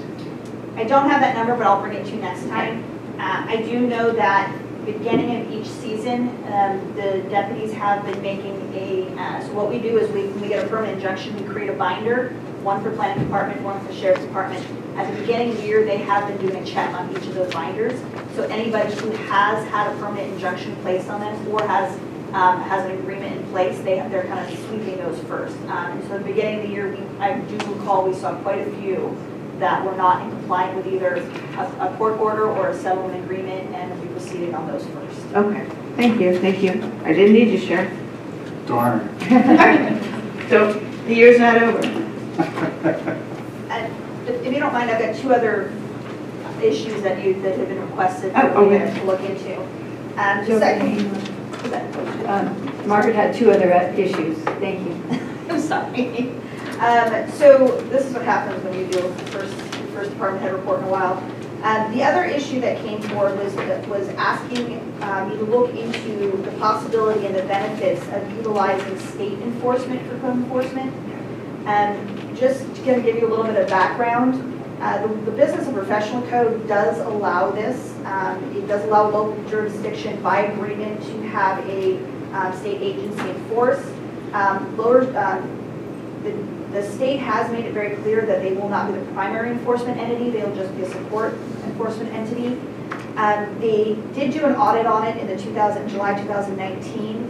And what they determined was, one, that there was no jurisdictions that had entered an MOU with the state in order to do enforcement.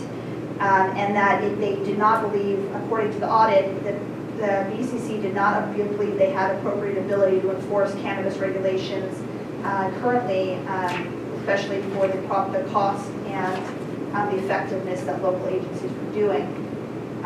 We reached out further to the special investigator who would cover the Trinity County, who is Ms. Green, who works in Shasta County but covers us. She said that what they've been doing with our county is they've been working very closely with food and our agriculture agencies, the Trinity County Sheriff's Office, the Water Board for the past couple of years, and that they have found it very successful in terms of supporting these agencies in their local enforcement. And she does not believe that it would be appropriate or that she has the resources within her department to take on the lead, but they would like to continue to have those relationships with our county in terms of enforcement. If that's something the county wants us to pursue forward, not the coordination, but then taking over, we would have to look at doing an MOU with the state. And again, they don't have anyone locally based out of Trinity County currently, and so we would likely have to figure out how to staff the state in order to staff us. And again, they have not, according to Angela McIntyre, who's the attorney with the BCC, they don't currently have anyone in any counties that are doing it. So we would be the pioneer county to do it, which also comes with the growing pains that come with being the pioneer county to do anything. But I do want to let you know, we looked into that, and if you would like us to bring that back as a further option, we're happy to do so. So it sounds like they're kind of already doing it without the MOU in coordination. They're taking the coordination path. Yes, they are happy to coordinate. They do not believe they have the appropriate ability to take the lead at this point. And they can't without us entering an MOU that would have a sharing, a cost associated with it. Supervisor Groves? So this would have to be at a higher level negotiations if we were going to be asking them to not just have one, but say 10 or whatever people. We would have to probably have legislation to give monies. So the legislation is there to allow them to do it currently. And I believe recently they did create the CEU as the agency that would do it internally within the state, but it's not funded. So it would have to be funded either through legislation from the state or through what they're anticipating, which is the county paying for it. And so if the county doesn't want to pay for it, we would have to look at finding another source of payment for them to do that.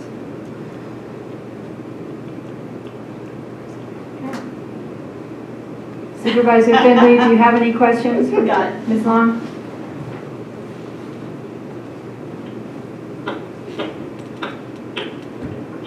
Okay, so the last issue that the board requested. Supervisor Brown? Oh, I'm sorry. It's okay. Supervisor Brown, do you have any questions? It's easy. No, I do not, thank you. Okay, continue, please. So the last issue that the board asked us to look into from county counsel's office is kind of the interface between the Prop 215 medical users and ALMA related to care providers and medical cannabis. The statement was made that as they interchange, that there cannot be a limitation of 6 plants per parcel as is required under ALMA. Because of the fact that Prop 215 allows caregivers, primary caregivers, to provide as much medical cannabis as needed as to safely serve their patients. So this has come up as an issue, and actually I believe it was dealt with in El Dorado County as well. But it's actually the answer to the question is pretty simple, which is the 6 plants is the law in terms of growing, and that is a land use based decision. And it does not have to be modified even for individuals who need additional cannabis based on medical needs. There are other mechanisms in order to obtain those, including looking at purchasing and growing in multiple properties if they're legally allowed to, or getting a commercial license, which is the appropriate technique. But when you, and I've done the research, and I'm happy to provide this to the board as well, but when you look at the way the law is written, there was no intent for Prop 215 and the cannabis-related regulation for a medical provider to trump the 6 plants. And it's actually very specifically spelled out in the law. So what I think would probably be better than me reading my entire research memo would be to get a copy of it to the clerk, who can then make sure everyone gets a copy of it. Happy to take comments on it, not only from the board, comments on it as well. We're happy to look into it, but the way it's written is very clear that the state is in good standing by allowing 6 plants, as is the county, and there should be no issues moving forward on that.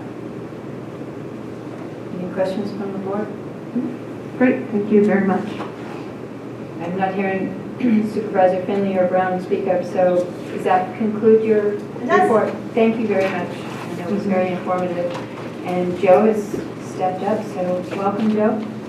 Good morning. Real quick, on September 4th, with the retirement of the Marin County Agricultural Commissioner, Mr. Stacy Carlson, who is the Dean of the California Agricultural Commissioners and Sealers Association, this logo on my hat, that makes me the longest tenured ag commissioner, and our bylaws state that that is the dean. So I have 1 3-day weekend to chicken out, but other than that, you'll be looking at the dean next week. And that's all. Congratulations. Amazing how many times Trinity County steps up to the state plate. Are there any department heads on the Zoom or the telephone that wish to report out? No? And Holly, you joined us. Did you have a report you wanted? And Shelley, you don't? No, okay. So I saw movement. I wasn't sure. So report from County Administrative Officer Dr. Coons. Thank you, Madam Chair, members of the board. A few things. One, I'm watching through CASE, which is the California Association of County Executives. There's 12 trailer bills right now being added to the 2021 budget, so we're watching those, and I'll report back to the board if any of those are going to impact the county, whether positive or negative. Two, I sat in on the interviews and was one of the panelists for the Department of Child Services, which we contract with Humboldt County, and we make support services, okay. We made recommendations to their board of supervisors, and they'll be meeting today and probably contact us, let us know who they chose. The two that we recommended going were extremely strong candidates, and I would have no problems with either one of them. So I look forward to moving forward with our new department head there. And finally, on September 9th to 11th, we have our budget hearings. So I strongly encourage the public to take a look at our proposed budget. It was put out on the 28th of August. It is available to everybody to take a look. I'm sure you'll see, I've said it before, I'll say it again, the library is not being closed. It was never proposed, and it will not be proposed in this budget. So I enjoy the input and the emails from the public, but would you please email me on true concerns, because the library is not one of them. So with that, I'll have a report. Thank you.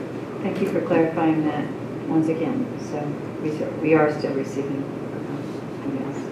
So report from members of the Board of Supervisors. Jeremy Brown, Supervisor Jeremy Brown, do you have anything to report out? I do not have anything to report out at this time, and no out-of-town travel. Thank you. Thank you. Supervisor John Finley? No out-of-county travel, but nothing. Thanks. Thank you. Supervisor Groves? I've got a couple of things here. One, the restoration TMC and the TRRP, we have finally started our looking at how we function as a group. We're calling it refinement, so that process is just starting. We hope to make that program better and streamlined in the future if we can come up with some agreement internally. Secondly, I had heard, and this is just for information for board members and the public, there has been I was told that there was a way to do a tax through the public, a special tax that wouldn't require a 66% vote. I asked county counsel to look in this, and she found that there is a new ruling that hasn't even been published yet, so good for her to get right into the nitty-gritty things. That if a citizen by petition tax comes to the ballot for a special tax, they only have to get 50 plus 1%. So that's an interesting development that could potentially affect future fundraising or taxes. And third, I'm sure I don't mean to steal Judy's report, but Supervisors Morris, I, and the chair, and several other Trinity County members went to Ms. Daly's funeral to give our best wishes to the family, and it was a very moving and touching experience. And I think the county should be very proud that the family had relayed that Donna's happiest career and her working career was with Trinity County. And that really kind of touched me that our organization was one that she had a long and important career that she's happiest with us. So with that, that ends my report. Thank you. Thank you, Supervisor. Thank you. Just taking off of Supervisors Grove's most recent comment, probation, of course, Sheriff Saxon, and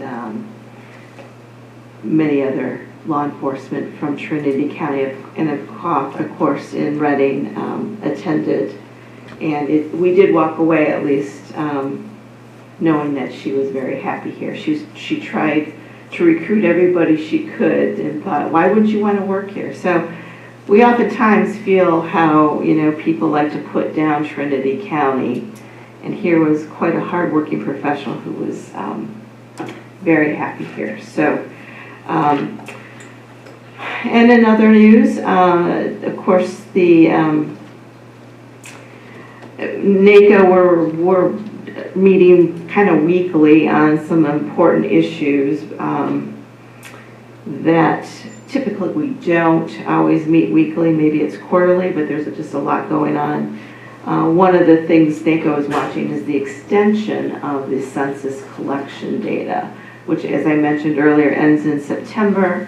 There's legislation that maybe will push it to late October, but no, we don't know until everybody gets back to Washington on September 8th. So also attended the Forest Task Force, who was very influential in development, working with all the public land agencies, Forest Service, BLM, and the state to develop a stewardship contract to help bring some of these fuels down, and also other activities as it relates to stewardship contracting.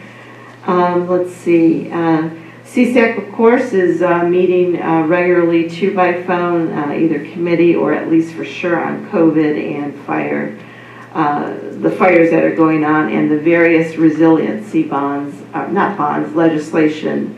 Some I believe were signed late Friday or did not get signed. I have to track that as they, the state legislators were, didn't finish till I believe 1 in the morning on, I guess it would be Saturday morning. So a little bit more update on the next meeting. And that's it. Very good. I was not in attendance for Donna, so I appreciate the Trinity County representation. I had an alternate family commitment, and so I really appreciate the showing and all of those that participated. I also wanted to add, CO Coons presented the flag that was flying at half-mast to the family, and we know it was the flag in general was very important to DA Daly, and her family was very touched that Trinity did that. So, thank you. It is a community of people, employees and staff and department heads and CAOs. So thank you for doing that. Appreciate it. On August 12th, I had the Dos Rios Executive COC. I listened in. So I am happy to report that after many meetings that the Dos Rios is really getting some strong foundation, and I believe that they will be able to execute going forward properly the way things need to be handled. And I thank you, Liz, for stepping up to the plate and filling those great big shoes. So on the 27th, the Trinity Fire Safe Council via Zoom, and there is grants that are out there and others we're waiting on, and a lot of things are on hold now because we're in the middle of fire safety, and a lot of awareness that normally would be coming before the county through Fire Safe Council has had to be postponed, which is even Amelia Flitz, who she was going to do an incredible outreach. Everything is on hold. Trinity Opioid Safety Coalition met on the 27th as well, and that was our first meeting since December. So you want to know how COVID impacts the local committees, we were meeting really regularly, we were getting going. It's a huge coalition, law enforcement, public health, people from private sectors, religious organizations, the food bank, and because of COVID, we really have not been able to stay on track. Northwest California RC&D Council also was finally met, and I know you filled in for me on that because in previous ones, because again, COVID pushes everybody's calendars differently, and so these are organizations that multiple counties come and meet, and because of the traveling restrictions in the meeting, so doing the best you can do under the situation as well as the citizens of Trinity County. And with that concludes my report. So we will go on and moving on to county matters. These items include non-routine or controversial matters and are listed alphabetically by department. A member of the board or staff may request that an item be heard out of order. Board, is there anything that you would like to hear out of order? Staff, is there anything that needs to go? Seeing no movement, we're going to take it alphabetically in order. Clerk of the Board, item 4.1, waive the reading of the enact an ordinance amending Trinity County Code Section 8.90.080 pertaining to the violations and other infractions, revenue in unknown amount to the general fund. Thank you, sir. Yeah, this is brought back from, was it our last meeting? I believe, yeah. And it's just housekeeping in order to move the ordinance forward. So is there any conversation from the board? I just want to reiterate or clarify that we talked last time, there was one early license holder from 2017 who is kind of swept up on this in terms of unable to transfer his license. So I think I understand. I'm sorry, you're right. Thank you. Thank you, then no. Okay, so anybody from the public on Zoom or the phone want to weigh in on item 4.2?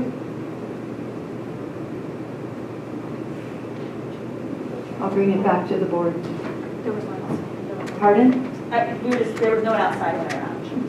That's what I was informed earlier, there wasn't. So if someone is outside, bang on the door so we can hear you. Okay, bringing you back to the board.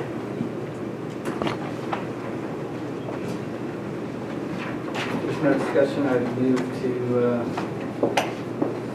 accept 4.1 as presented. Second.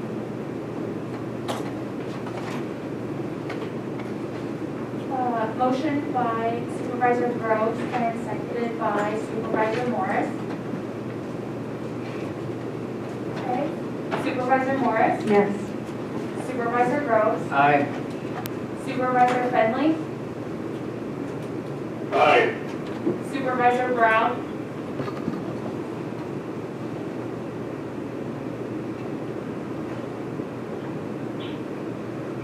Supervisor Brown?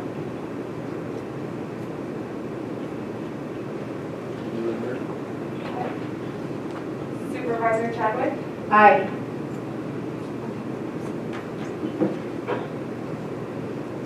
So I just didn't hear Jeremy. Is that I don't correct? believe Jeremy answered audibly, which means he'll be marked as absent for the purpose of that vote. Okay, thank you. I appreciate that clarification for the public as well. So item 4.2, Human Resources, approve the job description, set the salary range, and add to the alphabetical listing of classifications a public health branch director at range M258 and modify the departmental allocation list for the Health and Human Services Department Public Health Division to read 1, Public Health Branch Director of Public Health Nursing Director effective July 1st, 2020. Welcome, Shelley. Good morning, this is Shelley Nelson, HR Director. I forgot to read. Approximate cost in salary and benefits per month at A step for a public health branch director is $10,968, and for a public health nursing director is $10,583. Sorry about that, Shelley. That's okay, thank you. So Health and Human Services has a new director who's facilitating reorganization of the department. And the department has two major distinct divisions. One is being welfare, one is public health. And she would like that the divisions be led by someone of equal layer of responsibility. Welfare currently has a deputy level position, and this new classification I'm bringing to you today, which is the public health branch manager, that classification title is similar to other rural counties. This would create a similar deputy level position within the public health division. The separate management level salary range is in alignment with a classification with similar education and training requirements, and it also lies appropriately within the classification series to avoid compaction, which are issues that have always been our concern. And the union has reviewed this item and is in support of it. Thank you. Is there any discussion or questions from the board for Ms. Shelley? No? I'll open it to the public for any comment or questions. I guess just comments. So moved. I'll bring it back to the board. It's hard to, I know. It's 11. I'm looking to run to the barn for food. No, I'm kidding. Go ahead now. So moved. I'll second.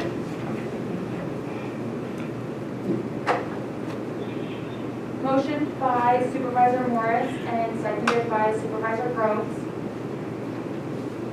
Okay, Supervisor Groves. Aye. Supervisor Morris. Yes. Supervisor Fenley. Aye. Supervisor Brown.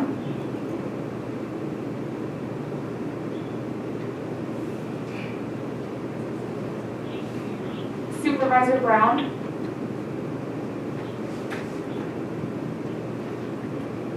Supervisor Chad. Aye. Thank you. Thank you, board. Item 4.4, modify the departmental allocation list for Health and Human Services. 4.3, I'm sorry. I have already crossed it off for you. It's already passed. It's already passed. Approve the job description, set the salary range, add to the alphabetical listing of classifications, and allocate to the Agricultural Department 1, Deputy Agricultural Commissioner at range M250, effective September 1st, 2020. Approximate cost in salary and benefits per month for a Deputy Agricultural Commissioner at A step is $10,213. Okay. So the Ag Department had requested creating this position and also modify their allocation listing. So implementation of this would allow for growth and opportunity within that department by creating a career ladder within, as well as enabling the department to have some flexible staffing opportunity and provide for more effective succession planning. This upper management level salary range is in alignment with the classification with similar education and training requirements, and also lies appropriately within the classification series to avoid compaction. The union has reviewed the item and is in support. I did want to make note that probably toward the last minute of the deadlines of the agenda, I had changed the requested action, and I noticed that I failed in the summary to revise the last paragraph, which reads, the proposed change would not add any new allocation, but this item is requesting adding an allocation. The department, I know, is not budgeted for 3, but they are adding the allocation so that the opportunities are available within the department for movement. So Shelley, could you provide that correction to the Deputy Clerk of the Board, Ms. Emma, and we'll have that. So the board will be taking that information during this conversation and going forward to the motion. Thank you. So is Do there... you want me to do that publicly right now or offline? Yep. Okay. Yeah, not right now. I think your clarification, because that's how we have to vote on it, is suffice, but that way it'll be current in the backup. And, Yes. her clarification is just informational in the staff report. The actual agenda language, what you would be voting on, is correct.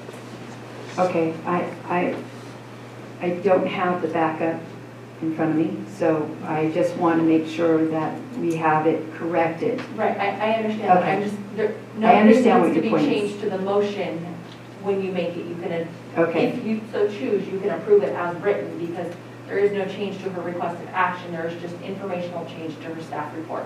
Right. Thank you for that clarification. So is there any questions from the board? Is there any? Just to make sure I heard Shelley, correctly. It's not in the budget at the moment, proposed budget. Their current budget has 2.3 allocations. So they're asking to add this allocation for this classification to be recognized within their allocation listing. So they could then pursue promotional opportunity. And is the money there to, in the proposed budget, this is, I guess, a Richard question or a Susie question, is it proposed in that budget? Yes, the position was allocated. It's just if they choose to move the person up, that position will be funded. The position that is vacated will no longer be funded. Okay, got it. Thank you. All right. Thank you. Okay, so any other questions from the supervisors? Moving it into the public.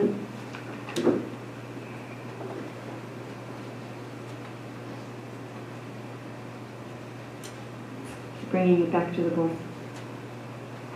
So moved. Second.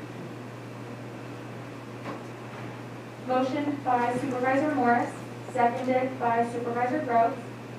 Supervisor Groves, Aye. Supervisor Morris, Yes. Supervisor Finley, Aye. Supervisor Brown, Sit next to me. He's offline completely. Okay. Supervisor Tyler. Aye. Now I get to read 4.4. Modify the departmental allocation list for Health and Human Services, Public Health Division to read 2, parentheses 2, Administrative Clerk 1 and 2, Senior or Administrative Coordinator 1/2, effective September 1/2, effective September 1st, 2020. Approximate costs and salary and benefits per month at A step for the Administrative Clerk 1 is $4,528. For an Administrative Clerk 2 is $4,911. For an Administrative Clerk Senior is $5,322. For an Administrative Coordinator 1 is $4,985. And for Administrative Coordinator 2 is $5,410. So Health and Human Services, the Public Health Division, is requesting approval to modify their allocation list by adding one additional allocation to their administration series. Public Health was wanting to make this change effective July 1st for the beginning of this fiscal year. I apologize, not this one here. This position was intended to be synced with the opening of a planned new public health building, but since the outbreak of coronavirus, the workloads of public health employees have doubled, pressing the need to hire an additional staff now. Operations of its core programs have continued concurrently with the new additional efforts to keep our county residents informed, increasing testing availability, as well as preventing the spread of COVID-19. The new position is greatly needed to support and provide clerical relief to current staff and the continued operations of public health's now 20-plus managed federal and state grants and programs, 6 of which are COVID-related. Main duties would include the oversight of public inquiries via phone and email, general clerical work such as copying, sorting, filing, and providing other clerical support to staff as needed. There's no impact to the general fund. Funding for the salary and benefits of this new allocation would be provided through COVID relief monies that have been received indirect costs that are collected from all core programs, and expected health realignment savings for fiscal year 2021. Any questions from the Board of Supervisors? Seeing none, hearing none on the Zoom or phone, I'm moving it to the public. Are there any questions, comments from the public? See anybody raising their hand? Okay, bringing it back to the board. So moved. Second? Second, Finley. Thank you, sir. Yeah. Motion by Supervisor Morris, second by Supervisor Finley. Supervisor Finley, Aye. Supervisor Morris, Yes. Supervisor Groves, Aye. Supervisor Brown,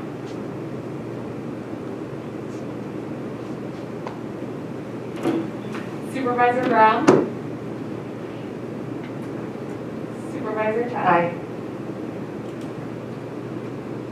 Item 4.5, pursuant to Trinity County Code Section 2.60.410, parentheses A, authorize hiring candidate number 000397 as an associate transportation planner at range T206, Step B in the Department of Transportation, effective September 1st, 2020. Approximate cost and salary and benefits per month for an associate transportation planner at A step is $6,845 and at B step is $7,132. So the Department of Transportation ran a recruitment for the position of Associate Transportation Planner, which has been a challenging position for us to recruit for. And the department recently interviewed a candidate who meets the minimum requirements, which is basically a bachelor's degree and 2 years experience, comparable to an assistant transportation planner. This individual also possesses a master's degree in urban planning, and the department is requesting authority to hire this candidate above A step to B step. Their education experience would prove to be an asset to that department as well as to the community. Questions from the board?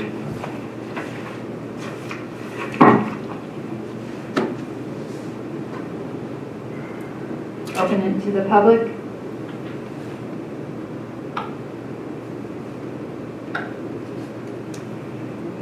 Bring it back to the board. So moved. I'll second it. Change it up. Supervisor Chadwick, Aye. Supervisor Morris, Yes. Supervisor Groves, Aye. Supervisor Finley, Aye. Supervisor Brown. Supervisor Brown, Thank you. Okay. So it's a long one, so you have to hang in there with me. Sheriff's Department, item 4.6.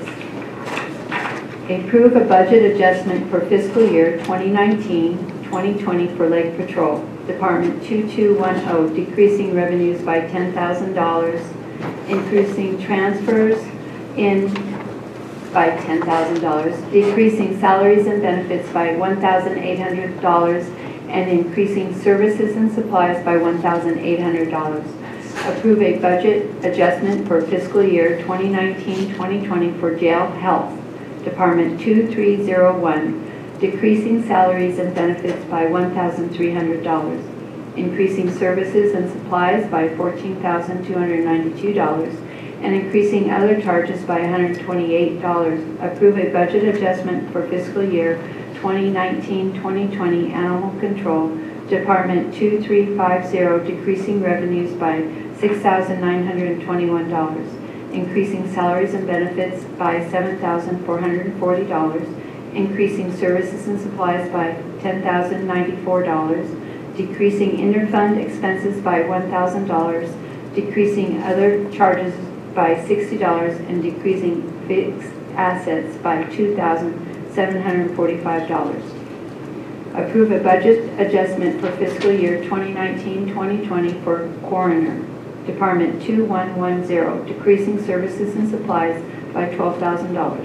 Approve a budget adjustment for fiscal year 2019-2020 for Jail, Department 2300, decreasing revenues by $7,071. Decreasing salaries and benefits by $109,000, increasing services and supplies by $43,000. Decreasing interfund expenses by $500. Decreasing other charges by $7,248 and decreasing fixed assets by $69,754. Approve a budget adjustment for fiscal year 2019 and 2020 for ADA Sheriff Department 2240, increasing transfers in by $7 and increasing services and supplies by $7. Approve a budget adjustment for fiscal year 2019-2020 for Local Law Enforcement Sheriff Realignment Department 8561, increasing revenues by $55,948 and increasing transfers out by $76,807. Approve a budget adjustment for fiscal year 2019-2020 for Sheriff Department 2200, decreasing revenues by $156,390, increasing transfers in by $76,807, increasing salaries benefits by $80,300, increasing services and supplies by $42,833, increasing interfund expenses by $25,000, decreasing fixed assets by $6,950, and increasing transfers out by $10,007. And approve a budget adjustment for fiscal year 2019-2020 for General Fund Contingency Department 9901, decreasing provisions for contingencies by $116,692. Increasing in the General Fund appropriations in the amount of $116,692, current cash balance in Lake Patrol Fund 144 is $16,050. Current cash balance in ADA Sheriff Fund 145 is $17,830. Current cash balance in LLESR Fund 561 is $192,808. And the balance in the General Fund contingency is $145,529. Sheriff? Morning, Mary. Good morning. Morning, Madam Chair and members of the board. I'm Mary Treese, the business manager for the Trinity County Sheriff's Office. We've had a wild 1920 fiscal year. We've had a lot of unexpected expenses, most of which we were able to cover just through a lot of these transfers you're seeing. We had lower than anticipated expenses in one department, and we could just move things around to cover deficits in others. The majority of the $116,000 that you're seeing that we're requesting in contingency funding is coming from a couple of different specific reasons. We were awarded the BSCC JAG grant in fiscal year 1920. We received notification of the award late in the fiscal year and had kind of a hard time getting it off the ground because of the COVID restrictions. So we had a deficit in revenue for fiscal year 1920 in that grant. We also had a slight deficit in sales tax revenue, also we believe because of COVID. And we had some staffing issues that I'll let Sheriff Saxon speak about that required us to take one member of the code enforcement team and return him to our patrol division. So that increased the drain on the general fund instead of the code enforcement department. Sheriff Saxon, you want to add to that?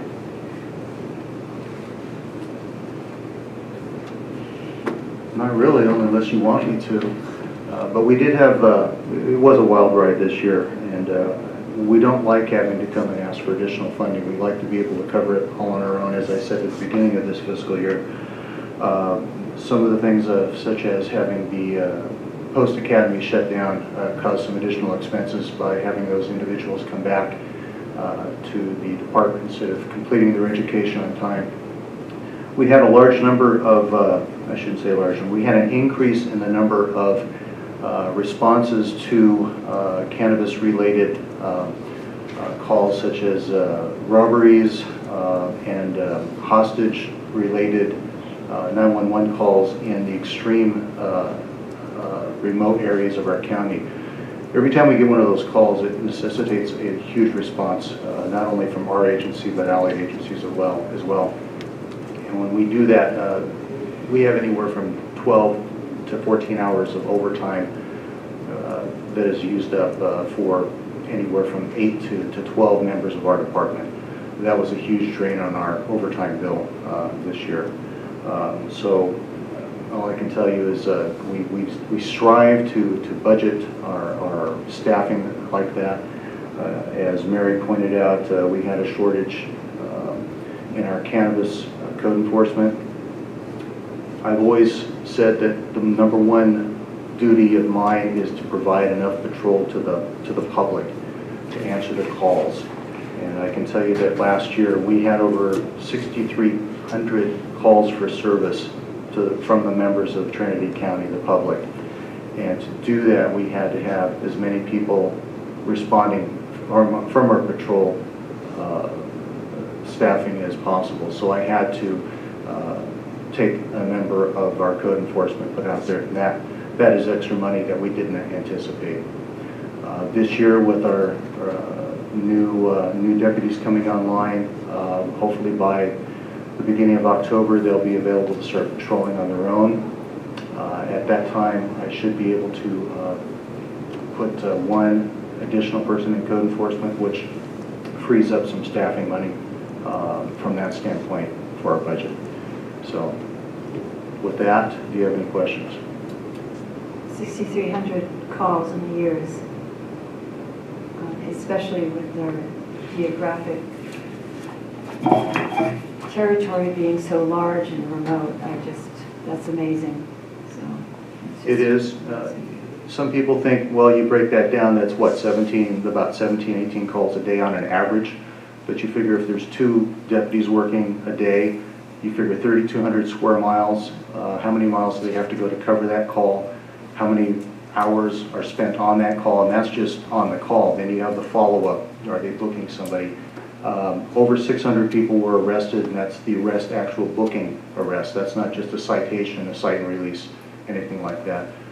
I feel my staff was very busy last year, and that's not even counting some of the other things we did, such as boating patrol and whatnot. So I think we did very well, but again, I'm standing in front of you now. We've done everything we could with all of these adjustments to try and cover as much as we could, but I'm still asking for some additional coverage here. bringing it to the board, do you have any questions? I just want to make sure I heard the number right, 6,300 calls. 6,300 calls for service. And the reason I'm able to pull that out is because last year, you remember, we did go to the new Spillman CAD system, and we're able to pull up a lot better information this time. That's great. Good choice. Supervisor Finley?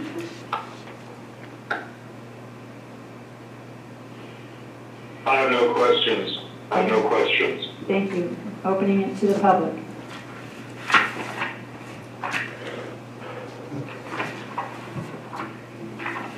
Nobody on the line in Zoom, so bringing it back to the board, entertain a motion. So moved. Finley makes a motion to approve as presented. Give it to him, I'll take the second. Motion by Supervisor Finley, seconded by Supervisor Morris. Supervisor Morris? Yes. Supervisor Finley? Yes. Supervisor Grove? Aye. Supervisor Brown? Supervisor Brown? Supervisor Traffic? Aye. Item 4.7, authorize the county administrative officer to sign the tax-exempt financing information from the government capital group, which allows the lease purchase option for day wireless radios for the Trinity County Dispatch Center. $223,537 from the fiscal year 2021/2022 sheriff's budget. Dr. Prince? Yes, Madam Chair, members of the board. Well, this is an example of the last item. The sheriff was asking for $116,000. However, in this item, he's saving us around $500,000. So I think that the way off here is in the county's favor. So I appreciate the hard work that the sheriff has done to bring this cost down. It is for the dispatch center in the new jail. And within that, we're able to defer the first payment until the 21-22 year. And as the board should recognize, I'm doing my best to not borrow money anymore. So we're working real hard to figure out how not to finance this over the next 5 years. It will just pay it in full in the 21-22 year, but it won't affect the 2021 budget. Thank you. Any questions? No? Opening it to the public. No one from the public. Bringing it back to the board. Entertain a motion. So moved. I'll second. Dudley seconds. Thank you, sir. Motion by Supervisor Morris, second by Supervisor Finley. Supervisor Finley, Aye. Supervisor Morris, Yes. Supervisor Groves, Aye. Supervisor Brown, Supervisor Brown, Supervisor Chadwick. Aye. Thank you for sharing that he saved that much money. I appreciate that. I believe it was, I'd like to give credit due, I believe it was Under Sheriff Ward that did negotiation, was it not? Pete Bravo. Okay, thank you. Thank you. Appreciate that. So we're going to move into closed session. Item 5.1, Government Code 54954.5, parentheses C, conference with legal counsel, anticipated litigation, number of cases 1. Anyone from the public wish to comment? Item 5.2, Government Code Section 54954.5, parentheses C, conference with legal counsel, existing litigation, number of cases 1, Randolph Hogbiff versus Trinity County of Trinity, Trinity County Superior Court case number 20CB085, claim number TRI 92-001. Anybody from the public to comment? We'll close open session 11:23, closing public comment, and we will take a break so everybody can clean their cameras up and close Zoom or whatever. For anyone on the Zoom that needs to stay for the closed session, I will be ending this Zoom and starting the closed session Zoom when we are ready. Thank you.